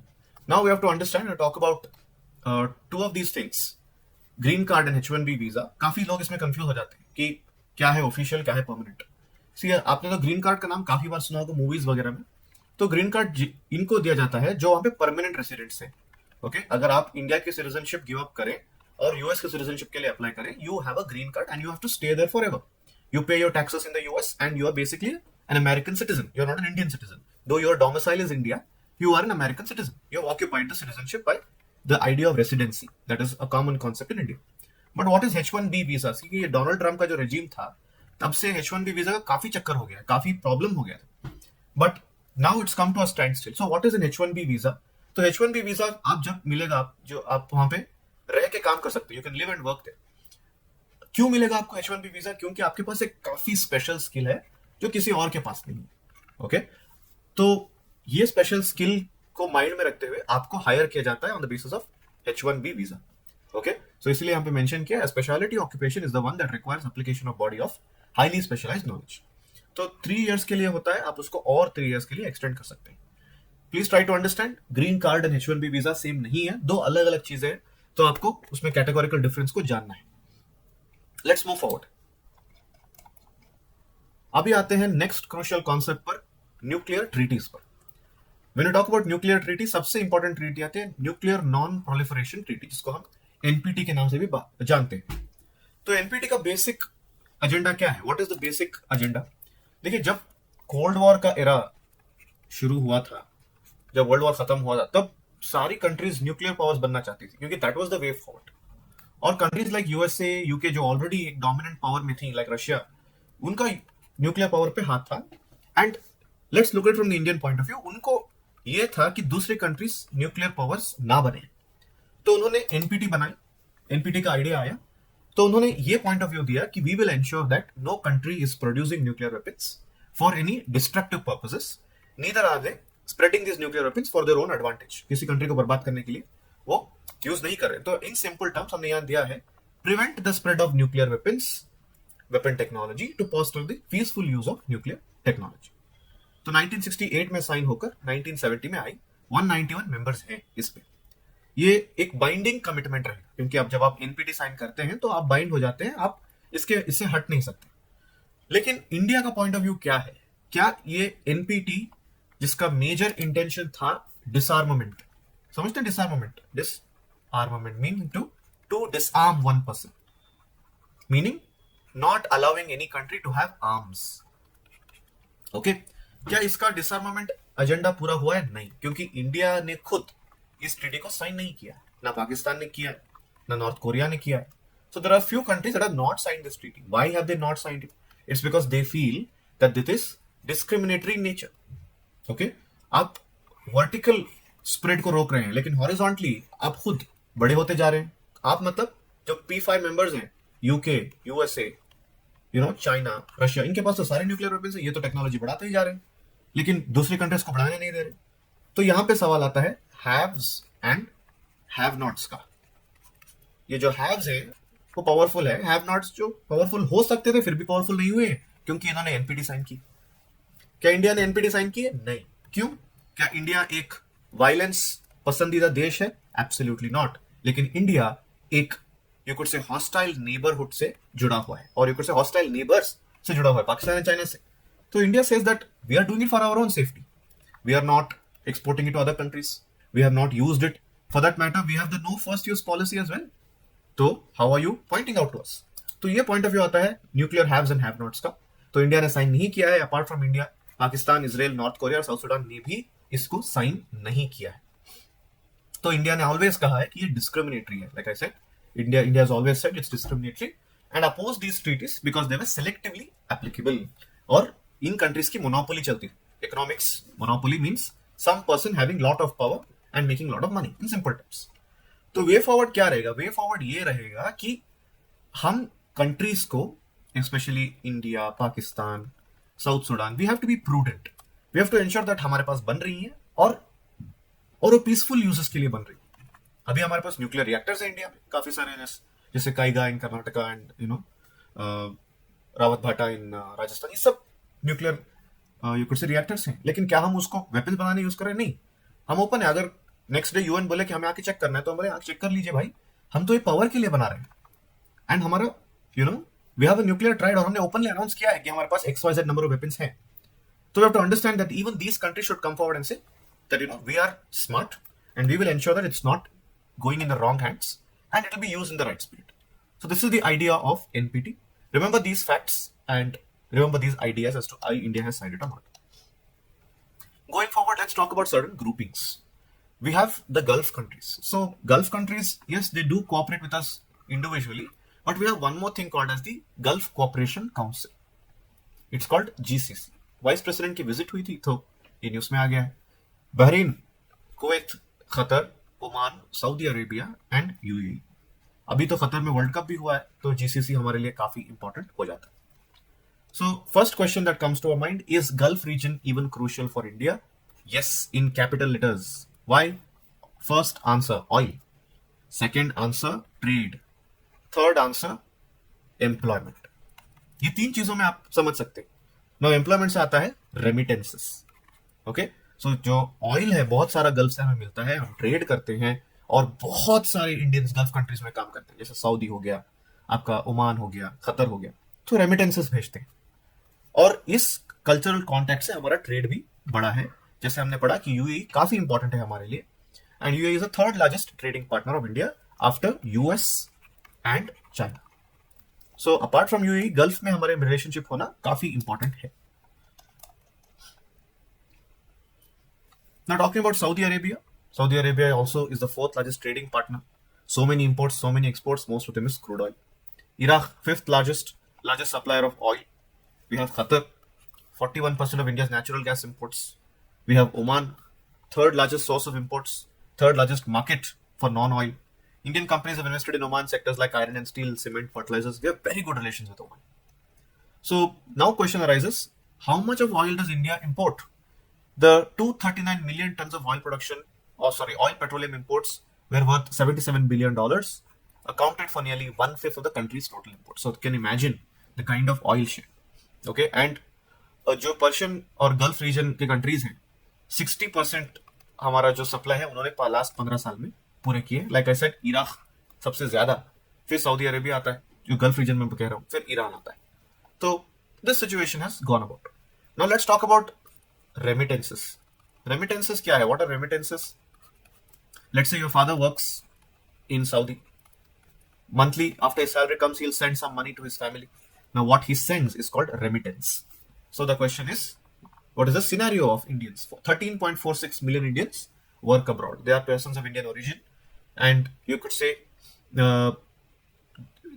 UAE has the largest number, followed by Saudi and then Kuwait. This is the amount of money that we get. In terms of remittances, India has been the largest recipient in 2020 at $83.15 billion. World Bank कहता है कि India को इतना सारा मिलता है remittance क्योंकि इतने लोग वहां पे काम करते हैं। इंडिया सबसे ज्यादा रेमिटेंस को रिसीव करता है। The largest contributor is the huge Indian diaspora in the Gulf region. सबसे ज्यादा आते हैं यूएई से, फिर सऊदी से, फिर कतर से, फिर कुवैत, फिर ओमान से। तो ये सब स्टैटिस्टिक्स आपको याद रखने हैं क्योंकि कॉमन सेंसिकली आपको इसको अप्लाई करना है। अभी जब मैंने कहा कि गल्फ कोऑपरेशन काउंसिल, इसके मेंबर्स कौन कौन है? Bahrain, Kuwait, Oman, Qatar, Saudi Arabia, UAE. It's headquarters is in Riyadh. Riyadh is the capital city of Saudi Arabia. तो ये सब एक ही वो जो गल्फ पेनिनसुला है उसी में आपको मिलते हैं। जैसे स्मॉल स्मॉल कंट्रीज हैं, Bahrain, Kuwait, Qatar, Saudi Arabia is the largest, right? And then you have Oman, all of these countries. So please understand there is quite a lot of difference between GCC and West Asia. We talk about GCC, neighborhood is a primary question. Stability, security, and economic aspect like trade. Then you have host of remittances, the maritime security, money laundering. ये सब चीजें हमें tackle करने के लिए gulf important हो जाता है. So this is our cooperation with Gulf. Let's talk about the next organization, that is the SCO, Shanghai Cooperation Organization. तो शंघाई कहाँ है? Where do you find Shanghai? Shanghai you find in China. तो ये जो organisation है ये काफी important outreach है हमें सेंट्रल एशिया के लिए। अगर आप इंडिया का मैप इमेजिन करेंगे तो जो नॉर्दर्न टिप है, ये जो रीजन है, ये प्रॉपर अफगानिस्तान से हमें कनेक्ट करता है। तो ऑब्वियसली यहाँ पे पाकिस्तान आपको आ जाएगा और यहाँ पे आएगा अफगानिस्तान। लेकिन ये जो है इसे पीओके बोलते हैं, हम यहाँ पे जा नहीं सकते। And this is all China, right? This is all China. So we need an outreach to Central Asia. Which are the countries that are found in Central Asia? A lot of students get confused between Central Asia, West Asia, and Gulf, and these kind of regions. Central Asia consists of Uzbekistan, Tajikistan, Turkmenistan, Kyrgyzstan, Kazakhstan. Now the question arises: what are all these? What is Uzbek, Turk, Kyrg, Kazakh? These are all tribes. So the dominant tribe over there formed a country called that. So why is it called Afghanistan? Because the largest tribe is the Afghan tribe, the Pashtun tribe. Now we have an organization called SCO, which is our outreach to the Central Asian region. Now recently we had a summit called as the Samarkand Summit, Samarkand in Uzbekistan. So in this summit, again SCO came together. SCO works on different aspects. It works on sovereignty, integrity, and equality of the members. It looks into various aspects like trade, geopolitics, outreach, all of those things. I'll talk about India's perspective. Why is SCO important for us? I mentioned a very important aspect to you, connectivity. We have to reach Central Asia and that is the only way we can reach it. Then food security. So यहाँ पे food security की जो problem है, India उसको address करता है by providing food security. Traditional medicine का अभी न्यूज में आया है, tourism का आया है, क्योंकि Varanasi was declared as the SCO tourism and cultural capital. Remember this? Varanasi was declared this way. Before we get into some nitty-gritties, just try to understand these aspects. Okay? Going forward, what is SCO? SCO stands for Shanghai Cooperation Organization, which is an intergovernmental organization created in 2001. It came into force in 2003. It's political, economic, military organization, and you can see it's called as a counterweight to NATO. NATO के टक्कर का एक organization इसे हम बोल सकते हैं, बस बोल सकते हैं, क्योंकि इसमें not just central Asian countries but दो पावरफुल फोर्सेस आ जाती हैं, रशिया एंड चाइना। कैसे? I will explain. तो इसमें दो प्राइमरी लैंग्वेजेस हैं, रशियन और चाइनीज। इसका सेक्रेटेरिएट है बीजिंग में और चेयरमैनशिप रोटेशन से होती है। पहले एससीओ बनने से पहले इतने सारी कंट्रीज ने बनके शंघाई 5 करके एक ऑर्गेनाइजेशन बना दिया। कजाक, चाइना, किर्ग, रशिया, ताजिकिस्तान, इन्होंने मिलकर शंघाई 5 बना दिया। फिर वो सोवियत यूनियन के डीमिलिटराइजेशन वगैरह के बारे में बात कर रहे थे, फिर दूसरे कंट्रीज ने ज्वाइन कर लिया इनको, जैसे उज्बेकिस्तान ने ज्वाइन कर लिया 2001, इंडिया पाकिस्तान ज्वाइन कर लिया 2017 एंड अभी ईरान भी ज्वाइन करेगा 2023।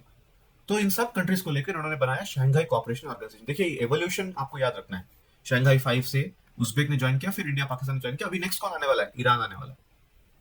ओके, तो पहले इंडिया को ऑब्जर्व मेंबर बनाया गया था, फिर इंडिया को मेंबरशिप दी गई थी। लेकिन एससीओ एक बहुत इंपॉर्टेंट देश है क्योंकि there are a very few countries, there are a very few organizations with which India interacts with China, right? Because we have so much of undercurrent going on between each other. So SCO becomes a very, very vital key for our countries to get together. Remember this point, guys. Very, very important. Let's move forward.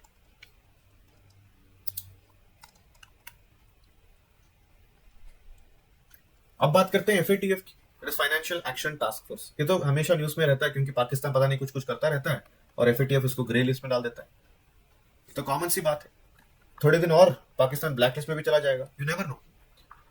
लेकिन problem क्या है, FATF को क्यों इससे problem है? It's simple, FATF का काम ही वो है, it's called financial action task force. It's an intergovernmental body जो फॉरेन और ग्लोबली फाइनेंशियल क्राइम्स हो रहे हैं उसको रोकने की कोशिश करती है। जैसे इंडिया में ईडी है, enforcement directorate, right, financial crimes को रोकने की कोशिश करती है। तो ये G7 समिट में यहाँ पे इसको बनाया गया, फाइनेंशियल क्राइम्स, टेररिज्म, क्योंकि आप तो जानते हैं इस चीज को कि finance is the base for all kinds of high profile crimes. In fact, finance crimes like money laundering, hawala and black money, corruption, terror funding, ये सब चीजें होती हैं because of finance. Counterfeiting, जैसे अभी वेब सीरीज आई थी फर्जी, आपने देखा होगा Amazon प्राइम वीडियो पे, कितना प्रिसिशन से ये नोट्स हमारे लाइफ में आते हैं और हमें आइडिया भी नहीं होता कि ये फेक नोट्स है, ये हमारी इकोनॉमी को बर्बाद कर रहे हैं। ओके, सो इन चीजों को टैकल करने के लिए ग्लोबली एफएटीएफ को बनाया गया। एफएटीएफ की स्पेशलिटी ये है कि वो कंट्रीज को कैटेगराइज करता है लिस्ट में, जैसे ग्रे लिस्ट और ब्लैक लिस्ट। ग्रे लिस्ट क्या है? ग्रे लिस्ट कंट्रीज हैं जो शायद बात मान जाए, वेरी सिंपल टर्म्स में आपको समझा रहा हूं, शायद बात मान जाए और एक क्या बोलते हैं उसको, वार्निंग दी जाती है कि we are giving you a warning. लेकिन ब्लैक लिस्ट वो है जो कंट्रीज मानती ही नहीं, उनको डाल दिया ब्लैक लिस्ट में, जैसे ईरान है ब्लैक लिस्ट में, नॉर्थ कोरिया है ब्लैक लिस्ट में। तो इसका मैंडेट क्या है? Combat terror financing. It has to counter the financing of weapons of mass destruction, क्योंकि आपने देखा होगा काउंटरफिट करेंसी से कितने आर्म्स एंड एम्युनिशंस खरीदे जा सकते हैं। ऑर्गेनाइज्ड क्राइम, करप्शन को सब रोकने का इसका मैंडेट है, राइट। तो लिस्ट से बात करने से पहले और मैं थोड़ा समझा देता हूं कि there are 37 member countries, right, in different parts of the globe. India is a member of FATF since 2010। 2010 से इंडिया एफएटीएफ का मेंबर है। India is also member of the Asia Pacific group and Eurasian group, ये भी same चीज पे काम करता है।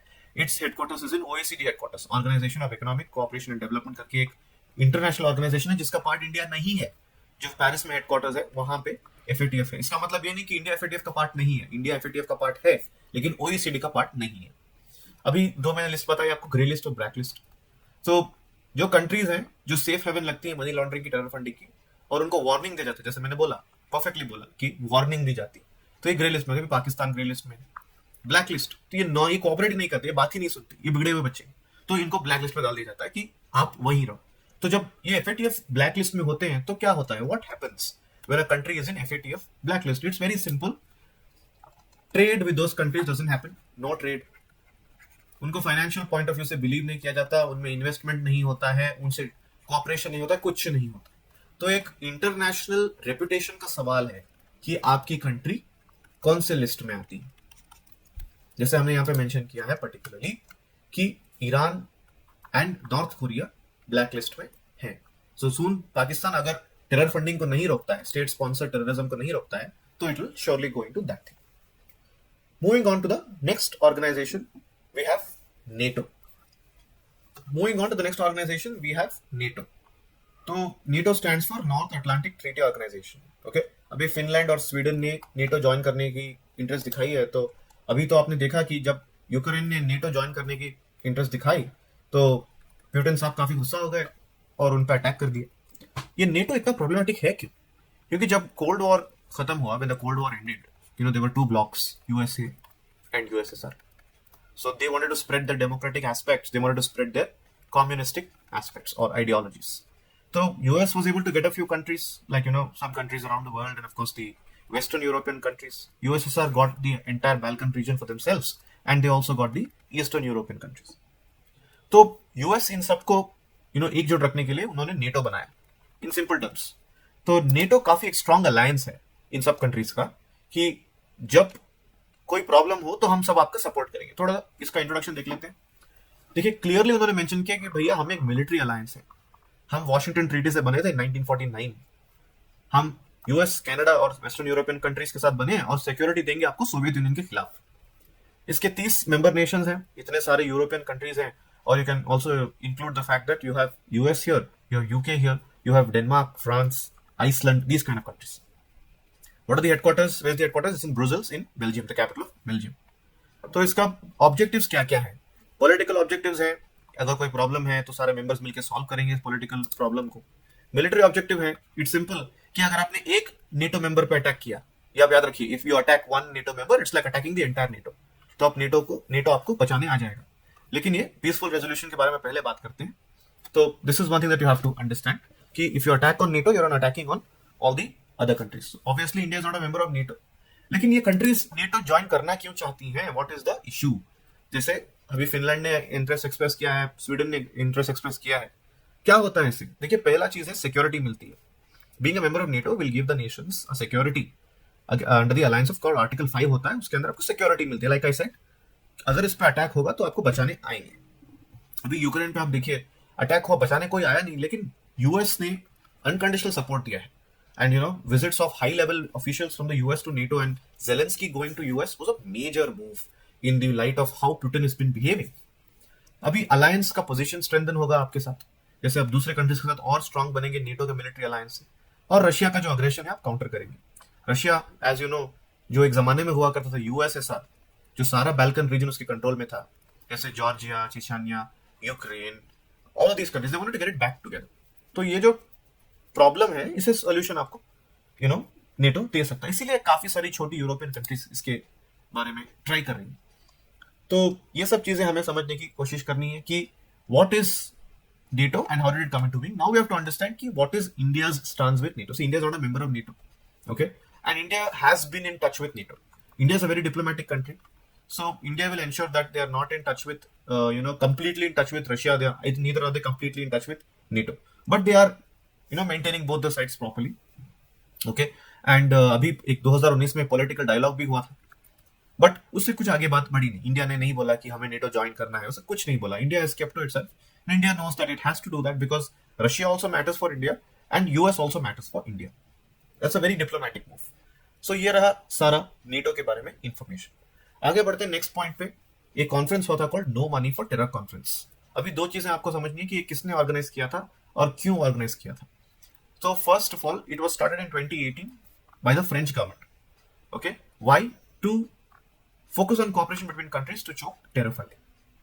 तो इस साल 2022 प्रीवियस साल न्यू दिल्ली में इसका कॉन्फ्रेंस हुआ था, जो यहाँ पे दूसरे कंट्री से डेलीगेट्स आए थे और इसके बारे में बात की थी. तो 72 कंट्रीज का तो हम फोकस नहीं पढ़ सकते. लेट्स ट्राई टू अंडरस्टैंड कि इंडिया का पॉइंट ऑफ व्यू क्या था. इंडिया ने ये बताया कि जो इंटरनेशनल कम्युनिटी है उसको अफगानिस्तान पे काफी ज्यादा अटेंशन देना पड़ेगा. Why? Because US is suddenly pulling out of Afghanistan was not at all in their favour. ये कॉमन हैबिट है यूएस वालों की. ऐसे वियतनाम से निकल गए थे, अभी अफगानिस्तान से निकल गए, आगे पता नहीं क्या क्या करेंगे. तो वी हैव टू अंडरस्टैंड कि इंडिया अवेयरनेस क्रिएट कर रहा है कि आप देखिए, थोड़ा इंटरेस्ट दीजिए इस पे, और इसको आप एक टेरर फंडिंग हेवन बचाने से होने से बचा सकते हैं. तो और एक इंडिया ने बात की that international community should never ignore terrorists and safe havens. India ने बात की कि टेक्नोलॉजी को आपको पॉइंट ऑफ व्यू में रखना है, जैसे डार्क नेट हो गया, क्रिप्टो करेंसी हो गया, आपको फोकस रखना है एंड इसको कभी आइसोलेशन में नहीं देखना है. It always is connected to someone or the other. So this is a very very important point of view that India took here. So please understand who started NMFT. It was started by the French government. This time it was held in India, New Delhi. These are some quick infos we have. The only question is, what is UNSC 1267 committee? ये होता क्या है? It's a very simple thing. The 1267 list of terrorists is a global list with a UNSC stamp. So basically, if a question is asked in the UPSC exam, what is 1267 committee related to? It's about the list of terrorists affiliated with Al-Qaeda and ISIS. ये बात आपको याद रखनी है.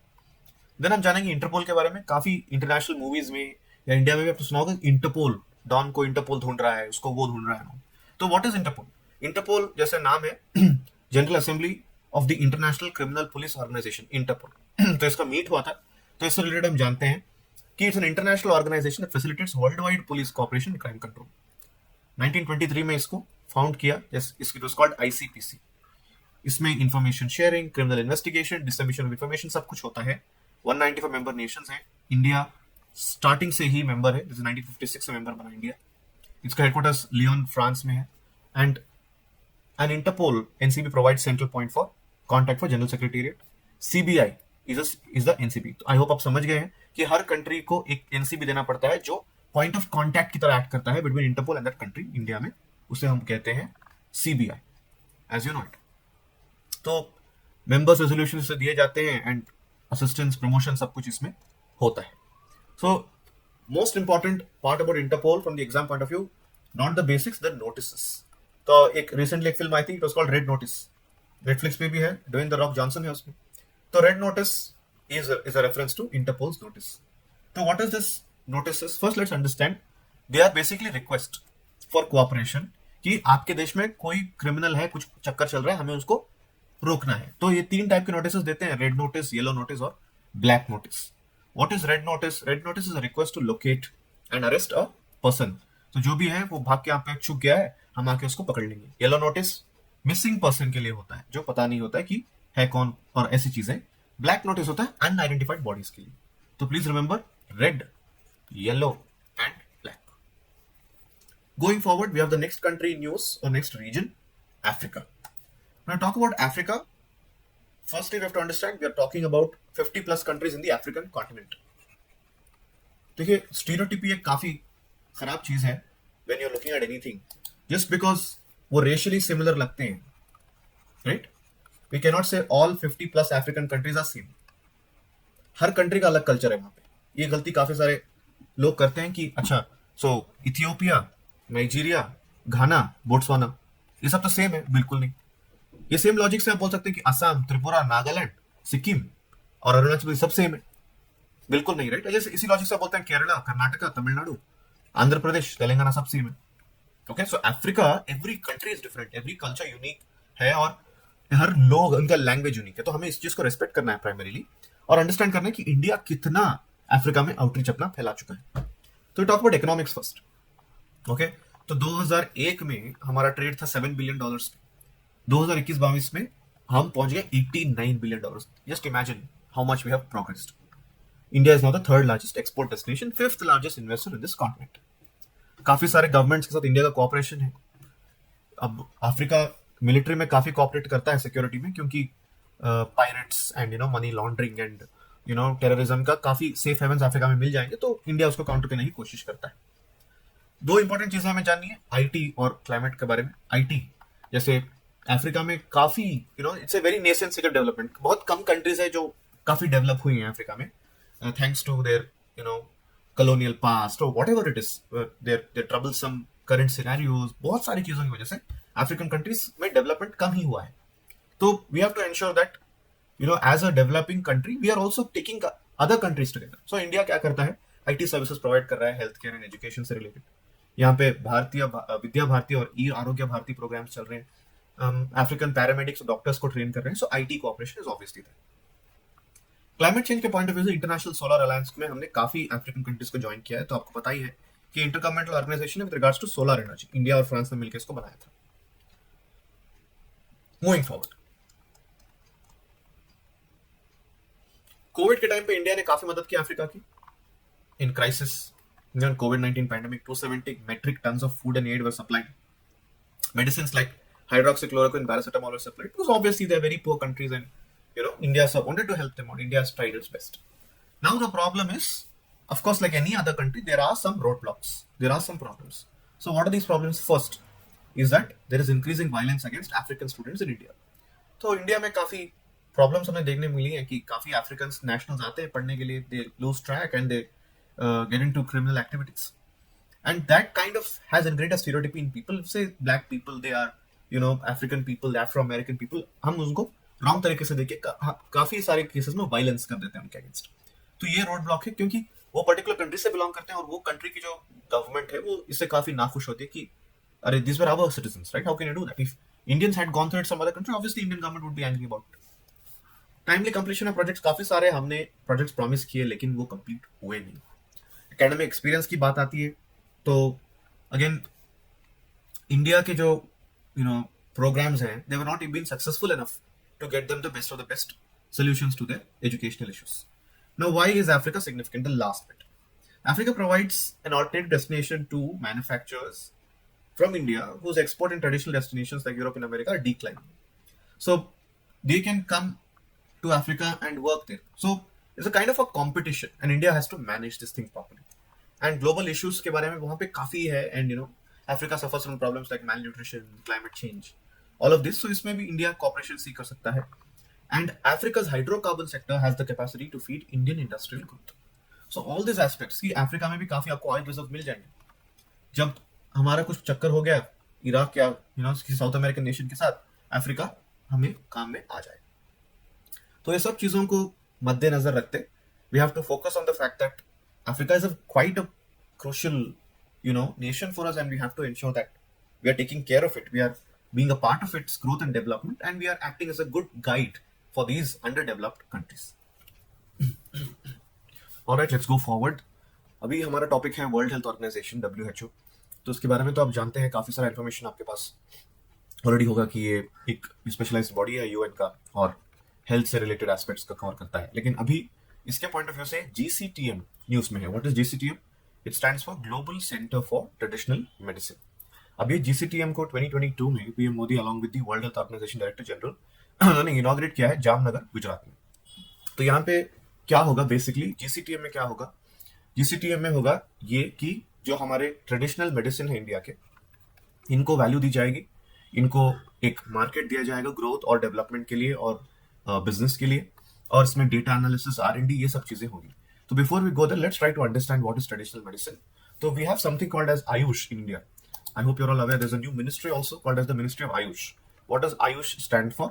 Ayurveda, yoga, Unani, Siddha, and homeopathy. So these are all traditional medicine, or you could say traditional medical systems that are indigenous to India. Most of them are indigenous to India, and they are very well practiced in India. तो इनको एक primacy देने के लिए against Western medicine, which is comparatively more expensive and of course not affordable by all of them. This is of course it is available in different corners of the country in different manner. तो इसको देने के लिए Ayush ministry बनाई गई और इसको importance देते आ रहे हैं. सो हम देख सकते हैं कि एक्यूपंक्चर, आयुर्वेदा, हर्बल मेडिसिन, इन सब चीजों को काफी इंपॉर्टेंस दी जा रही है और वो बहुत सालों से it is practised in India. And you can see that सिद्धा सिस्टम, सोवा रिप्पा, और जैसे हिमालयन रीजन में जो स्टेट्स हैं वहां पे उनका ओन ट्रेडिशनल मेडिसिन सिस्टम होता है, which is very very common there, and of course it's widely used. तो now what is going to happen is that in this GCTM India has committed $250 million to support the establishment, infrastructure and operations. जैसे मैंने आपको कहा कि यहाँ पे research and development, market, norms, ये सब चीजें इनको दी जाएगी. So this is a very important step towards taking control, और you could say providing good support to the traditional medicine aspect. Moving forward, let's talk about AIBD. What is AIBD? AIBD stands for Asia Pacific Institute for Broadcasting and Development. So what is AIBD, and of course why is it in news? It's in news because India's presidency has been extended for one more year. तो India जो था AIBD का president था, अभी इसकी presidency को extend किया गया है एक और साल के लिए. तो लेट्स नो सम फैक्ट्स. तो AIBD 1977 में एस्टैब्लिश हुआ था. ये यूनेस्को के अंदर आता है, यूनेस्को इस पर कंट्रोल और ऊपर से रेगुलेशन रखता है, एंड ये UNESCAP ऑर्गेनाइजेशन इसका पार्ट होता है. And the most important thing is that, जैसे मीडिया नाम यहाँ पे है, ब्रॉडकास्टिंग, तो media environment Asia Pacific region में कोहेसिव रखने की कोशिश करता है, एंड इसमें 26 कंट्रीज मेंबर्स हैं. इंडिया इसका चेयरमैनशिप है और कुछ से प्रेसिडेंट है, तो इसका मतलब ये हुआ कि इंडिया करंटली इसका मेंबर है.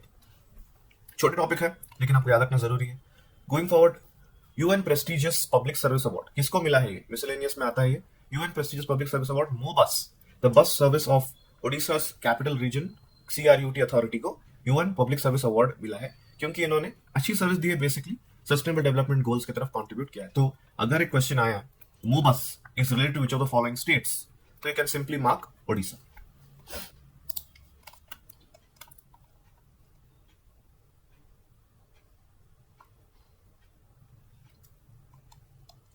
तो नेक्स्ट जानते हैं कि UN पब्लिक सर्विस अवार्ड किसे मिलता है. सो let's see the definition here. Most prestigious international recognition of excellence in public service.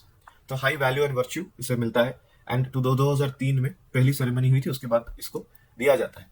सो इस बार इंडिया की जो ओडिशा की बस सर्विस है, उनके अलावा काफी सारे इनिशिएटिव्स जैसे Thailand, Brazil, Saudi Arabia, Panama के काफी सारे इनिशिएटिव्स को भी ये अवार्ड मिला है. तो इस मोबस के बारे में थोड़ा जानते हैं.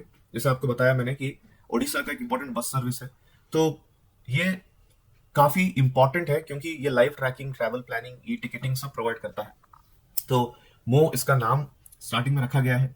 तो you could see that it is transforming public transport scenario in India with good kind of development and contribution and of course customer satisfaction. तो इसके अलावा मो ई राइड भी आपको देखने को मिलेगा उड़ीसा में. Let's go forward. तो वर्ल्ड बी डे के बारे में है, काफी सारे questions you can expect from different environment, ecology और यू कुड से बायो से क्वेश्चंस आ सकते हैं, लेकिन हम थोड़ा इंटरनेशनल पॉइंट ऑफ व्यू समझ लेते हैं इसको. 20 मई को हर साल हम वर्ल्ड बी डे मनाते हैं। इस साल वर्ल्ड बी डे का थीम था be engaged, celebrating the diversity of bees and bee keeping systems. काफी इंटरेस्टिंग थीम है, वर्ड प्ले किया है उन्होंने, बी एंगेज्ड। नाइस। तो सिग्निफिकेंस क्या है बीज का, मैं बोल रहा हूँ बीज और बी कीपिंग का सिग्निफिकेंस क्या है। This is a very important profession in the world, and bees are a very important insect population. If bees are not there, a lot of our ecosystem balance will be broken. So what do bees do? They are pollinators. They contribute to the mitigation of climate change because they provide for, agriculture, irrigation में help करते हो because they, pollinate. They help in jobs because beekeeping is a job. Apiculture जिसे हम बोलते हैं, beekeeping is a very important job. And India में doubling farmer income achieve करने के लिए काफी हेल्प करेगा, क्योंकि ये हेल्प होता है। So it will take forward the idea of doubling the farmer's income, because apart from farming, people can rely on beekeeping as well.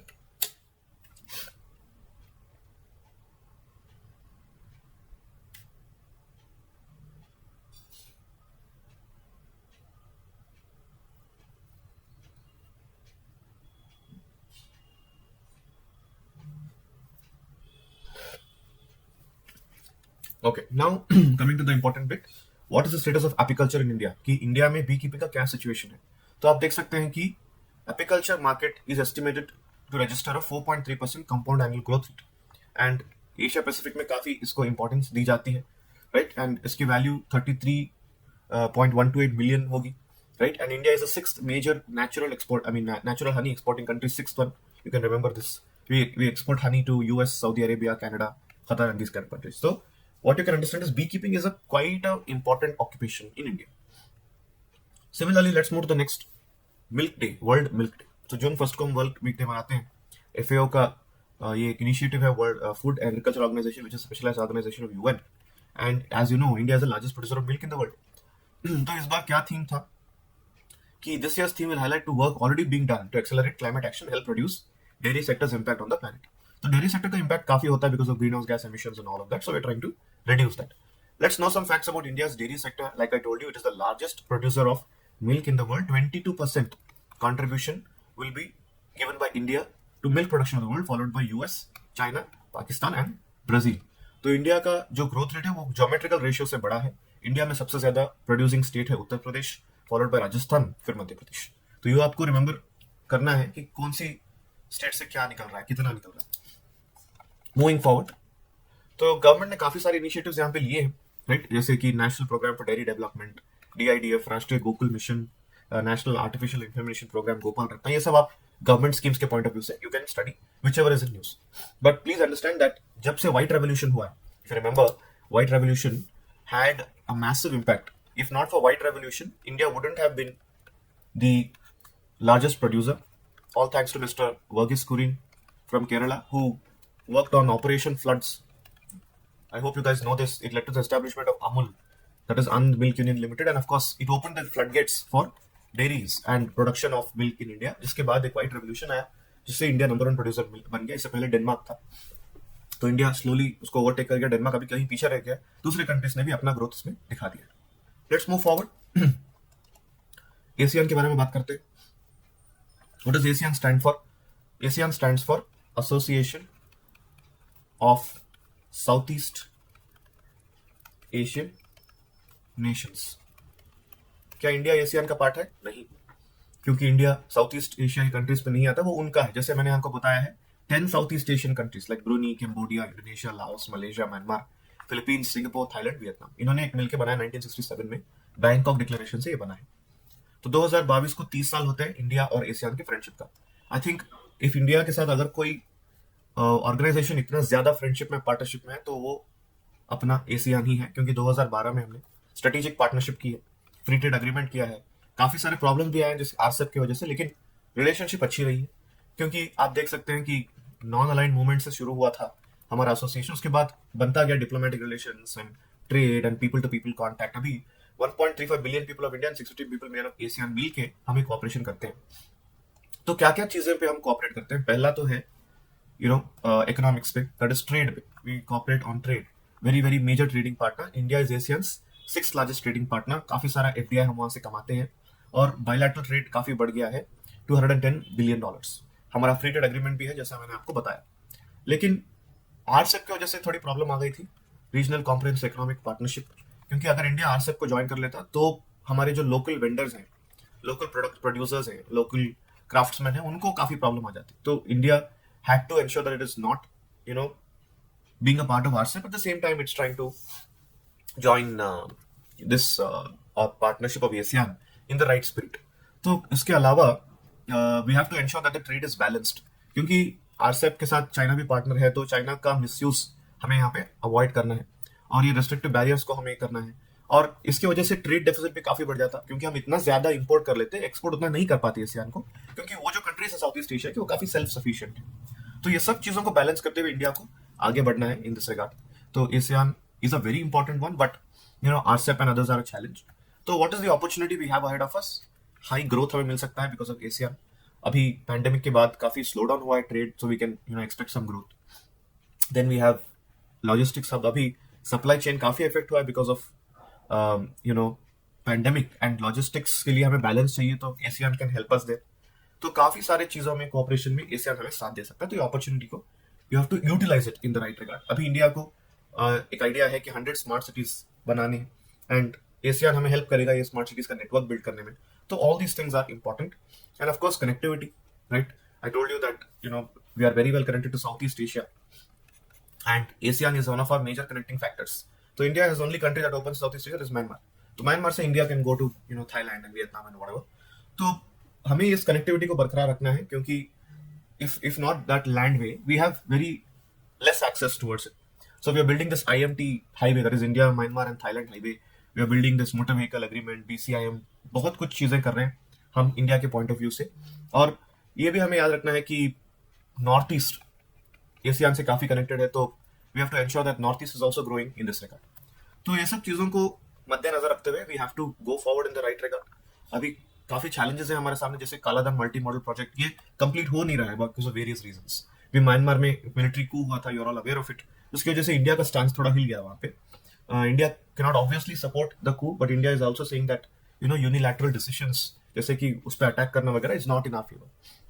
तो लैंड एक्विजिशन इश्यूज हैं, एनवायरमेंटल इश्यूज हैं, सिक्योरिटी इश्यूज हैं, ये सब चीजों को we have to cross and become a bigger supporter and get more support of Asia. So we are also seeing that there is digital highway, there is improved maritime connectivity, all that is happening. But we have to ensure that China's influence in this region, because China, as you know, is doing its best to take control over Myanmar and take control over Vietnam and countries like Thailand. And South China Sea को ये सब nations connected हैं. तो वहाँ पे South China Sea का issue है, जैसे कि मलेशिया अपना क्लेम रखता है, ब्रूनी अपना क्लेम रखता है, वियतनाम अपना क्लेम रखता है, तो चाइना भी वहाँ पे अपना क्लेम रखता है. तो हम इन कंट्रीज को सपोर्ट करने के चक्कर में we can not come in the bad books of China. तो we have to balance it out in a very proper manner. Geopolitics यहाँ पे काफी कॉम्प्लिकेटेड है, हमें देखना है कि how will be able to take it forward in the right regard.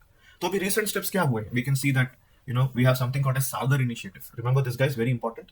Security and growth for all in the region. Which region are we talking about? Indian Ocean region. So all these countries pretty much fall under that region. So we are ensuring that everybody is growing in the right way. जो सबका साथ सबका विकास हमारा point of view है, इससे हम सारी countries के ग्रोथ के बारे में ख्याल रखते हैं. फिर Indo-Pacific Oceans Initiative. So what is this Indo-Pacific Oceans Initiative? So Indo-Pacific Oceans Initiative is that we are focusing on what you call as Indo-Pacific. So please understand this. Previously it was called as Asia Pacific. Now it is called as Indo-Pacific. Now Indo-Pacific is a fact that you are giving attention to India in the Pacific region. You are also giving attention to the African regions that are falling, connecting Indian Ocean region to the Pacific and the Southeast Asian region also.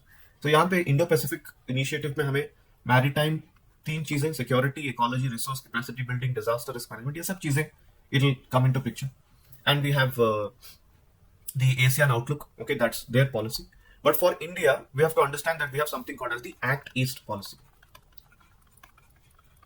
Remember this? हमने neighborhood first के बारे में बात किया था.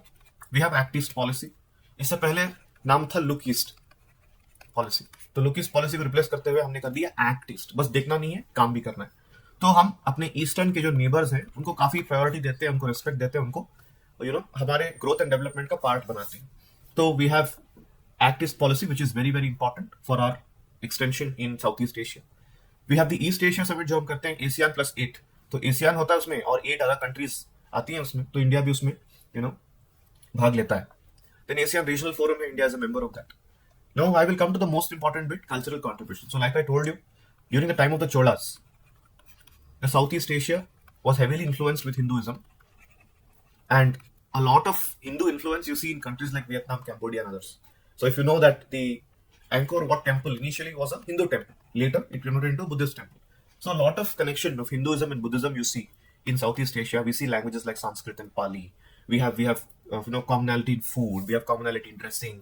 We have commonality in dialects, in God. So many things are there. So Southeast Asian region is a very very stronghold connection for India, and we have to ensure that our connection is not broken, because they are a very very important region for India's economic growth and of course to counter the Chinese influence. तो ये point of view को आपको very very proper idea से आपको पढ़ना है, आपको समझना है, फैक्ट्स को आपको याद रखने कि एशियान में कौन सी कंट्रीज है, इंडिया इसका पार्ट कैसे बना है, क्या एशियान का पार्ट इंडिया है या नहीं, ये सब चीजों आपको ध्यान में रखना है। नेक्स्ट टॉपिक पे चलते हैं। We have something called as PGII, जिसको हम पीजीआईआई के नाम से जानते हैं। ये इंडिया के लिए इतना रिलेवेंट नहीं रहेगा क्योंकि ऑब्वियसली इंडिया G7 कंट्रीज का पार्ट नहीं है, लेकिन हमें समझना है कि ये उसका मतलब है क्या। तो पहले G7 के बारे में जान लेते हैं। ये वर्ल्ड के टॉप 7 डेवलप्ड कंट्रीज का एक ग्रुपिंग है, जिसमें आते हैं Canada, France, Germany, Italy, Japan, UK, US and European union. तो उन्होंने मिलकर partnership for global infrastructure and investment बनाया है। तो यहाँ पे जो मिल के ये लोग अपना पैसा वैसा डाल के इंफ्रास्ट्रक्चर, सस्टेनेबल ग्रोथ पे, ग्लोबल सप्लाई चेन पे कंट्रीब्यूट करेंगे। लेकिन इसका हिडन इंटेंशन क्या है? हिडन इंटेंशन, इसको हिडन इंटेंशन में नहीं बोल सकते, ओपनली चाइना के बेल्ट एंड रोड इनिशिएटिव को काउंटर करने का एक काफी अच्छा प्लान है। तो आप समझते हैं BRI, belt and road initiative, China ने लॉन्च किया है। चाइना काफी सिक्रेटिव रहा है इस चीज के बारे में कि ये है क्या, इससे क्या होगा, क्या क्या कनेक्ट होगा, ये सब काफी चाइना ने कुछ बोला नहीं है। तो चाइना ने यही बोला है कि हमारा जो एंशिएंट सिल्क रूट हुआ करता था, हम उसको रिवाइव कर रहे हैं, जैसे हमारे कंट्री में एक अच्छा सा नेटवर्क बन जाए पूरे ग्लोब में जहां पे हम ट्रेड कर सकें। तो ये काफी फिशी लगता है बहुत सारी कंट्रीज को, इंक्लूडिंग इंडिया। तो ये बना रहे हैं जिससे यहाँ पे ट्रांसपेरेंट इंफ्रास्ट्रक्चर पार्टनरशिप रहेगी, and low and middle income countries को सपोर्ट करेंगे, नेशनल सिक्योरिटी को कंट्रीब्यूट करेंगे। ये सब चीजें इसमें आती हैं। तो यहाँ पे 4 प्रायोरिटी पिलर्स रहेंगे, right. First is global energy security, second is information communication systems IT, then you have gender equality, then global health infrastructure. So ये 4 प्रायोरिटी पिलर्स पे PGII खड़ा हुआ है G7 कंट्रीज। तो मैंने आपको बताया कि बेल्ट एंड रोड इनिशिएटिव को काउंटर करने के लिए काफी इंपॉर्टेंट आइडिया है। तो you can talk about G7 here. G7, these are countries that are not very much in favor of China. Okay, you can observe here Russia is not a part of it, and they have been observing what China is doing in South China Sea, and what's been doing in near India, in near Sri Lanka। ये सब चीजों को observe करके इन्होंने ये बनाया है जिससे ये चाइना को काउंटर करेंगे by supporting infrastructure and other things. Anyway, this is just the bit that you have to remember.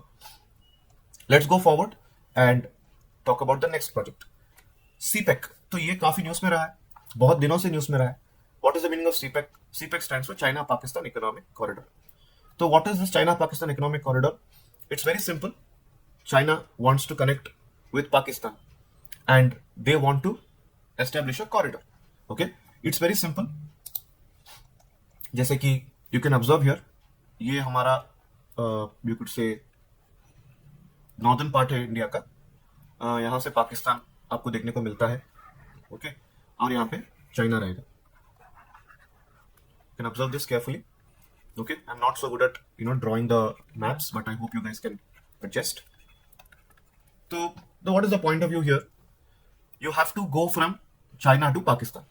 Okay, अभी यहाँ से गए तो अफगानिस्तान पे जाना पड़ेगा, तो वो डबल कॉन्फ्लिक्ट हो जाएगा। तो चाइना को लगता है कि POK तो इंडिया का है नहीं, तो हम POK से इस कॉरिडोर को बना देंगे।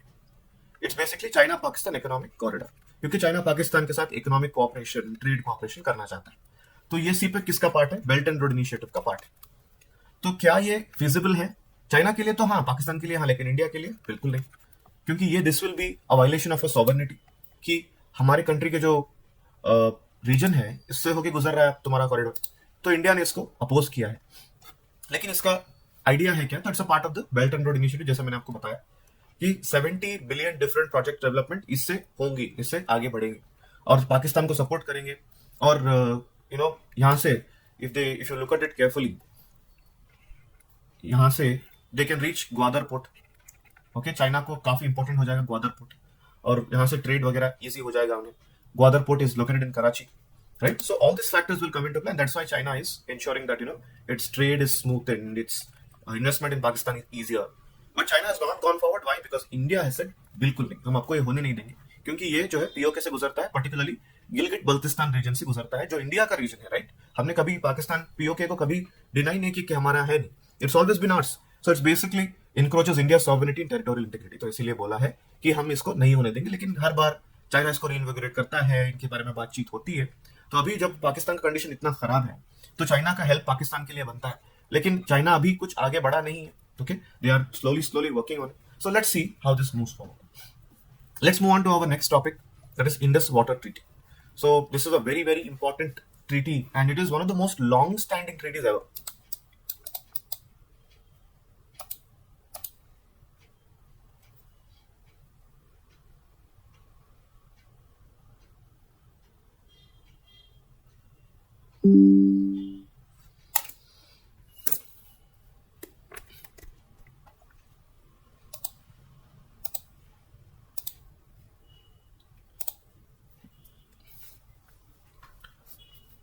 So this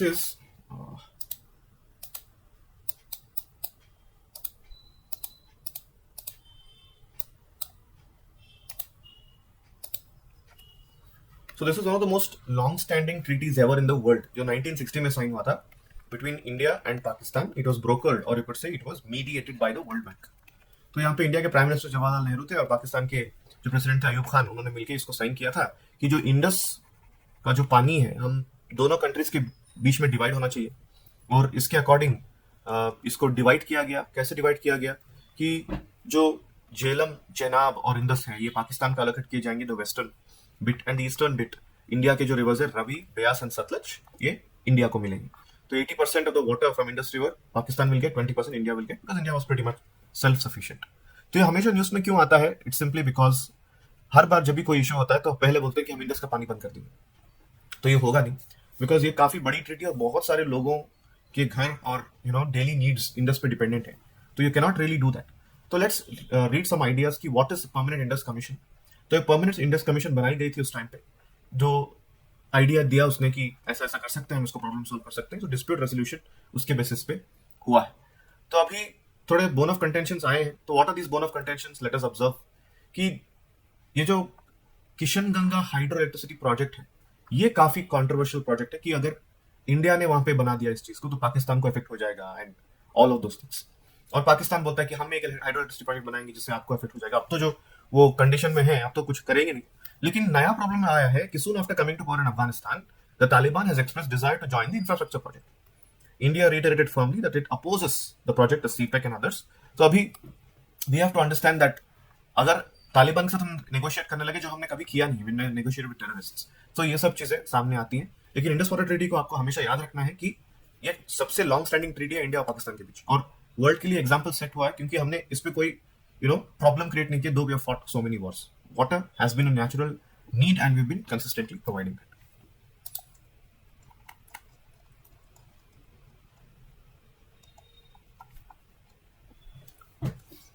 Moving forward, let's speak about the United Nations Security Council. So, what is the United Nations Security Council? It's one of the organs of the UN. You're aware of it, as it was formed in 1946. Security Council बन गया. तो as the name goes, इसका काम है international peace and security protect करना.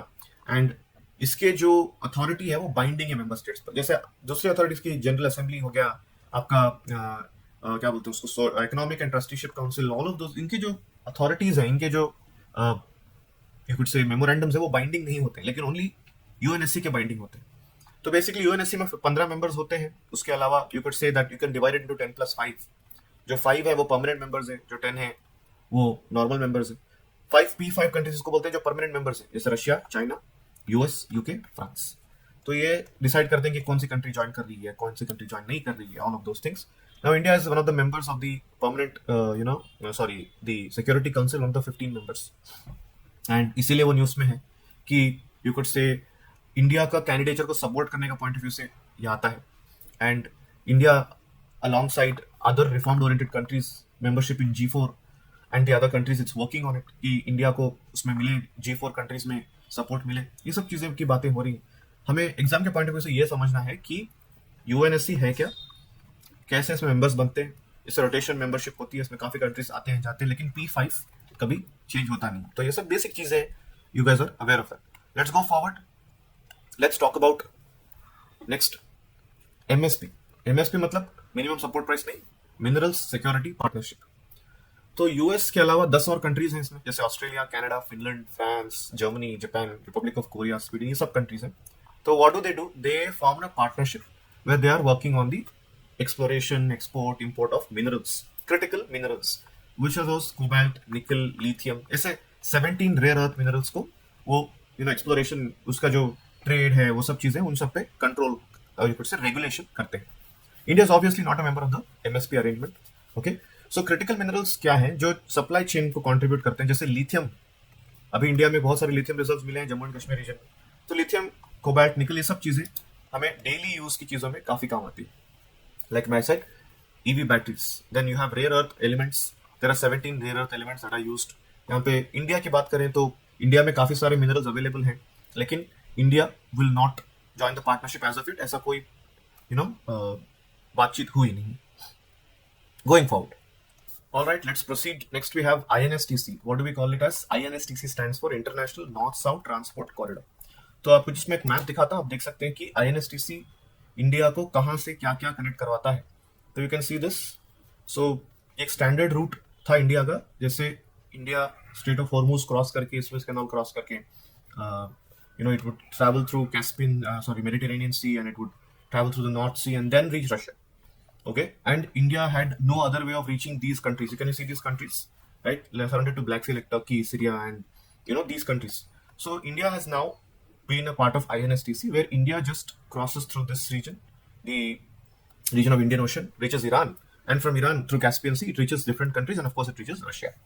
तो इस connectivity को सॉल्व करता है INS, प्रॉब्लम को सॉल्व करता है INSTC. So ये both land route and sea route को ज्वाइन करता है। 7,200 किलोमीटर का नेटवर्क बनता है, और ये एक काफी इंपॉर्टेंट मूव है, because not just transport but trade, economics, people to people contact, ये सब चीजों को सॉल्व करता है। तो इंडियन ओशन रीजन को कैस्पियन सी से जोड़ने वाला ये एक लोता रूट है। Okay, and it was signed in 2011 nations are a part of it, now India is also a part of it. अभी न्यूज में क्यों आया? बिकॉज ट्रेड, रशिया का ट्रेड और ईरान का ट्रेड को सब पॉइंट ऑफ व्यू से लेकर ये न्यूज में आया है, and we have to look at it from that point of view.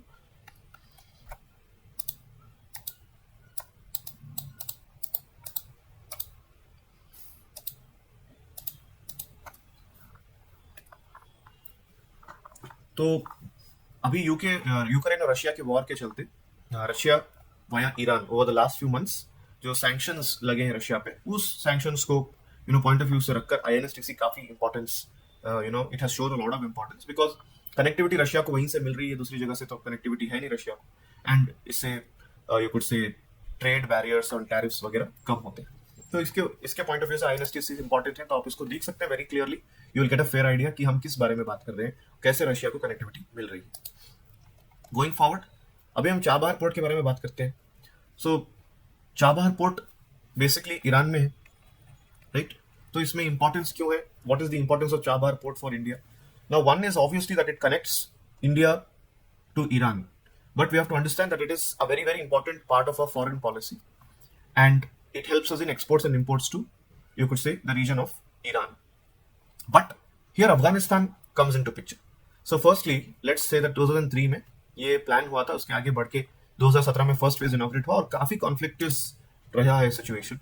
Why? Because देखिए अभी ईरान को हमें पहुंचने के लिए we have no other way. Okay, either we have to traverse through this region, travel across Central Asian countries, and then reach Iran. So we said that sea route is the best route. So we are going from Mumbai, let's say any port, Mumbai, Gujarat, Goa, whatever. We are taking this route and we are reaching Chabahar port. And we are working on providing trade, export, import to Iran. But another point of view, dekhiye, Afghanistan. Like we have discussed, there is no way of reaching Afghanistan unless you are crossing the POK region. So Chabahar port is our gateway to Afghanistan, because we go to Chabahar port, take our products, use this Chabahar Zahedan highway, reach Afghanistan, deliver our products to Kabul. I hope you guys are understanding this. So Chabahar port is not just our reach to Iran, but is also our reach to Afghanistan. Okay, and just few minutes ago we discussed about the Gwadar port, right? It's very close to the Gwadar port in Karachi. Like I said, China Pakistan economic corridor यहाँ पे बनने वाला है, तो कितना कॉन्फ्लिक्टिशियस zone है, आप उसके बारे में अंदाजा लगा सकते हैं. Anyway, let's try to understand a little bit more. So here we have to see that, we want to connect with that country and we want to connect with the Central Asian region also. That is why Chabahar port has been very important. अभी हमारा अच्छा खासा relationship चल रहा था Iran के साथ, लेकिन चाइना इंटरवीन हो गया, बोला कि हम रेलवे बनाएंगे, आपको कनेक्ट करके देंगे, ईरान को अफगानिस्तान को कनेक्ट करके देंगे. तो इंडिया काफी प्रॉब्लम में आ गया कि अरे ये तो हमारे एलाइज थे, अभी चाइना वहां पे आ गया तो चाइना पता नहीं क्या क्या प्रॉब्लम क्रिएट करेगा. तो India is trying its best to work its way around this particular aspect. Let's go forward. Let's try to understand the next topic, the New START Treaty. What is this New START Treaty? So New START Treaty, as we said, we have discussed about the NPT. Remember NPT, Nuclear Non-Proliferation Treaty. उसके point of view से New START Treaty काफी important हो जाता है. तो let's try to understand what this is. तो New START's meaning New Strategic Arms Reduction Treaty. इसमें दो कंट्री सामने आती हैं, रशिया और यूएसए. 2011 में इसको फोर्स में लाया गया. ओके, अभी इसका आइडिया क्या है कि जो भी वेपन्स हैं इनका रिडक्शन हो. So the New START caps the US and Russia each at no more than 700 deployed ICBMs, SLBMs and 1550 deployed strategic warheads. तो लगता है कि इतना ही आपको रखना है, लिमिट करना है आपका वेपनरी, आर्म्स एंड एम्युनिशन, इससे ज्यादा नहीं होना है. तो अभी न्यूज में क्यों आया? बिकॉज रशिया ने बोला अरे हटो यार, हमें ये सब नहीं करना है, हमें यूक्रेन वापस चाहिए, तुम अपना ट्रीटी अपने पास रखो. तो Russia, as you know, very rude and very outrageous policy of Russia. तो इसकी वजह से न्यू स्टार्ट ट्रीटी न्यूज में आया है. रशिया ने किसी के बारे में केयर नहीं किया है. They have not worried about any of these things, so they are just doing what they want. So NPT था पहले. एनपीटी का you could say evolved form, क्योंकि हमने आपको बताया कि हॉरिजॉन्टल वर्टिकल प्रोलिफरेशन को रोकना है, लेकिन ये सिर्फ वर्टिकल प्रोलिफरेशन रोक रहा है, हॉरिजॉन्टल को नहीं रोक रहा है. तो we have to understand that NPT को इवॉल्व करते हुए न्यू स्टार्ट बनाया गया है to stop the proliferation of the weapons. Moving forward, let's talk about Iran nuclear deal. तो ईरान न्यूक्लियर डील को हम बोलते हैं P5+1, इसको बोलते हैं JCPOA भी बोलते हैं. तो यहाँ पे P5+1 का मतलब क्या है? UK, US, China, Russia, France, Germany, इन सब कंट्रीज को मिला के P5 होता है, +1 है ईरान.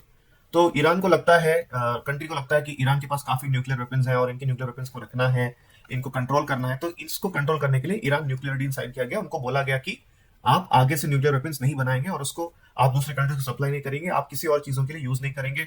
एनरिचमेंट, इतने सारे रेस्ट्रिक्शंस उन पे डाल दिए गए. अगर उनको बोला गया कि अगर आपने इन चीजों को मानना नहीं तो आप पे सैंक्शंस लग जाएंगे, आपसे कोई ट्रेड नहीं करेगा, एम्बार्गो आप पे लग जाएगा. So you can see here, according to this, Iran has agreed to dismantle much of its nuclear programme and facilitate international monitoring. तो ईरान भी आगे बढ़ना चाहता है दूसरे कंट्रीज के साथ, it has to take forward. तो it is working in this regard. तो अभी न्यूज में क्यों आया? As you know, US has pulled out of this deal in 2020 under Trump regime. Trump regime के टाइम पे पता नहीं क्या क्या हुआ था नया नया, तो ट्रम्प ने इससे पुल आउट कर दिया, फिर ये थोड़ा हिल गया था. अभी देखना है कि बाइडेन रेजिम में ये कैसे आगे बढ़ेगा, राइट? दूसरे कंट्रीज ने इसको संभाल के रखा है, उन्होंने ईरान को कंट्रोल करके रखा है कि आप ऐसा कुछ नहीं करेंगे.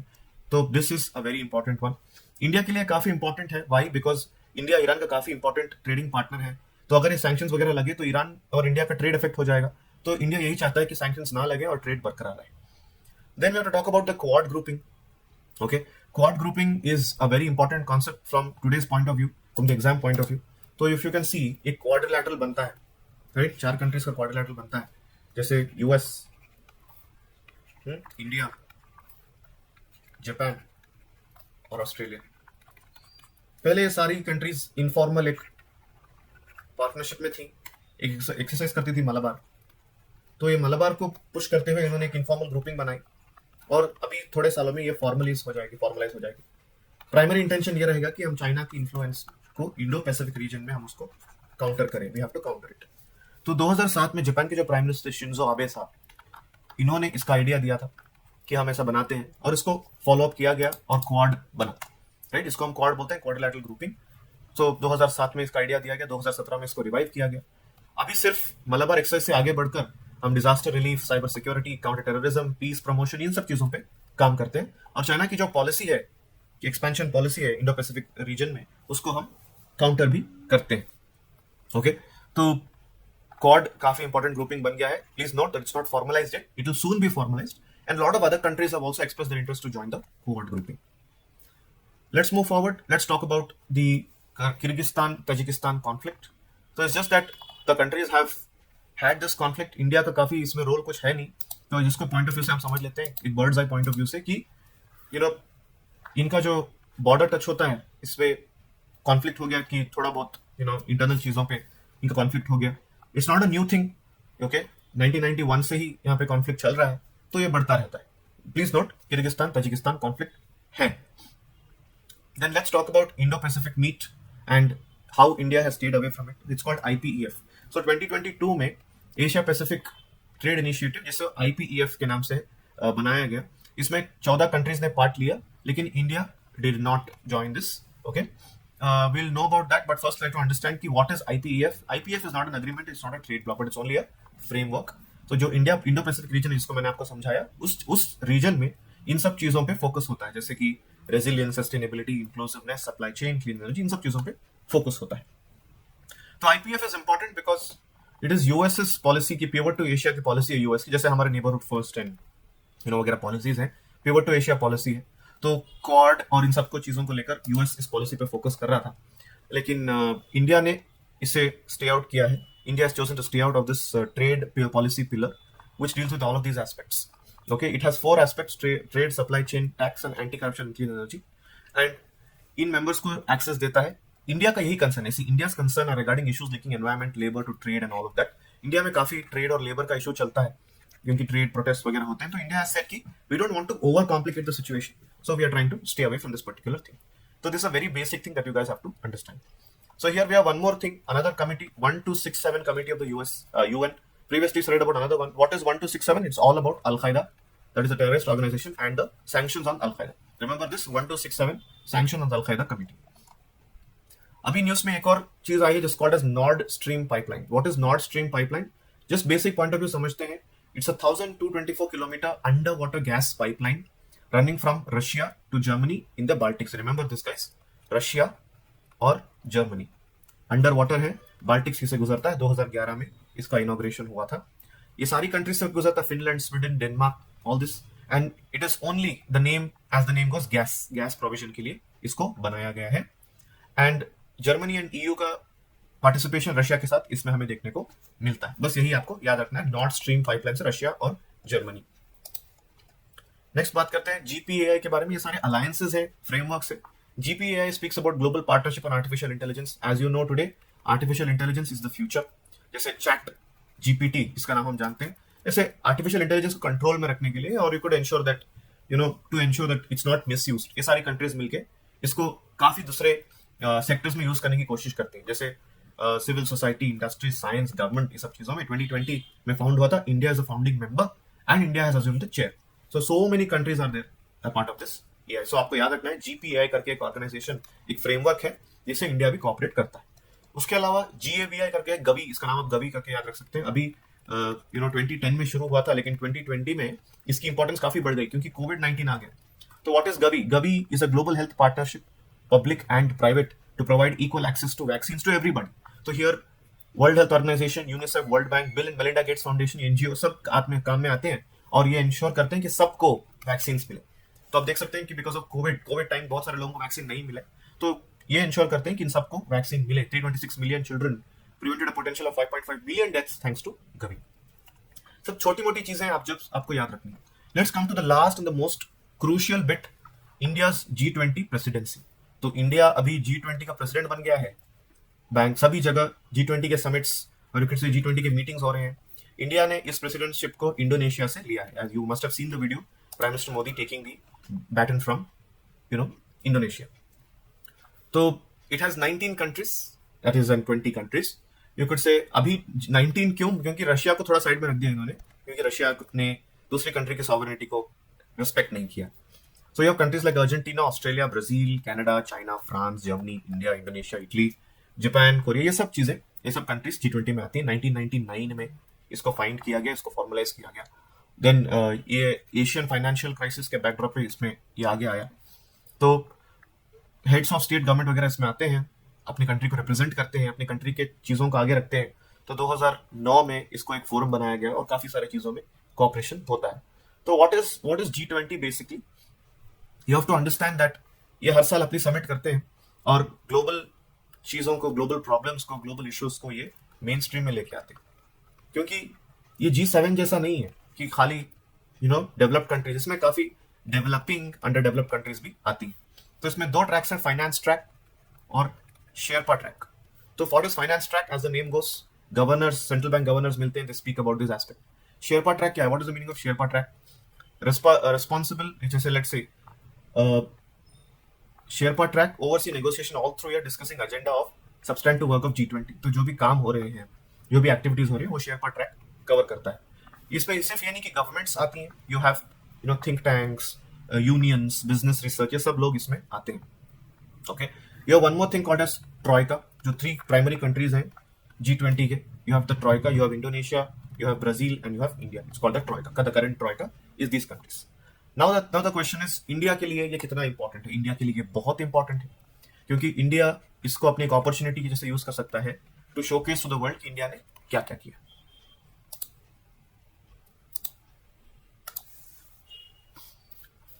तो from 2022 to 2023 India इस presidentship को hold करेगा, and India अपने देश में इसको host करेगा. तो हमारा जो लोगो है G20 का, वो हमारे नेशनल फ्लैग से क्या बोलते हैं, यू कुड से इंस्पिरेशन लेता है, और लोटस को इन्होंने इसका लोगो रखा है. तो Bharat written in Devanagari script, and the theme is Vasudhaiva Kutumbakam, that is one earth, one family, one future. तो now let's go into little bit of detail and try to understand कि G20 इंडिया के लिए क्यों इंपॉर्टेंट है.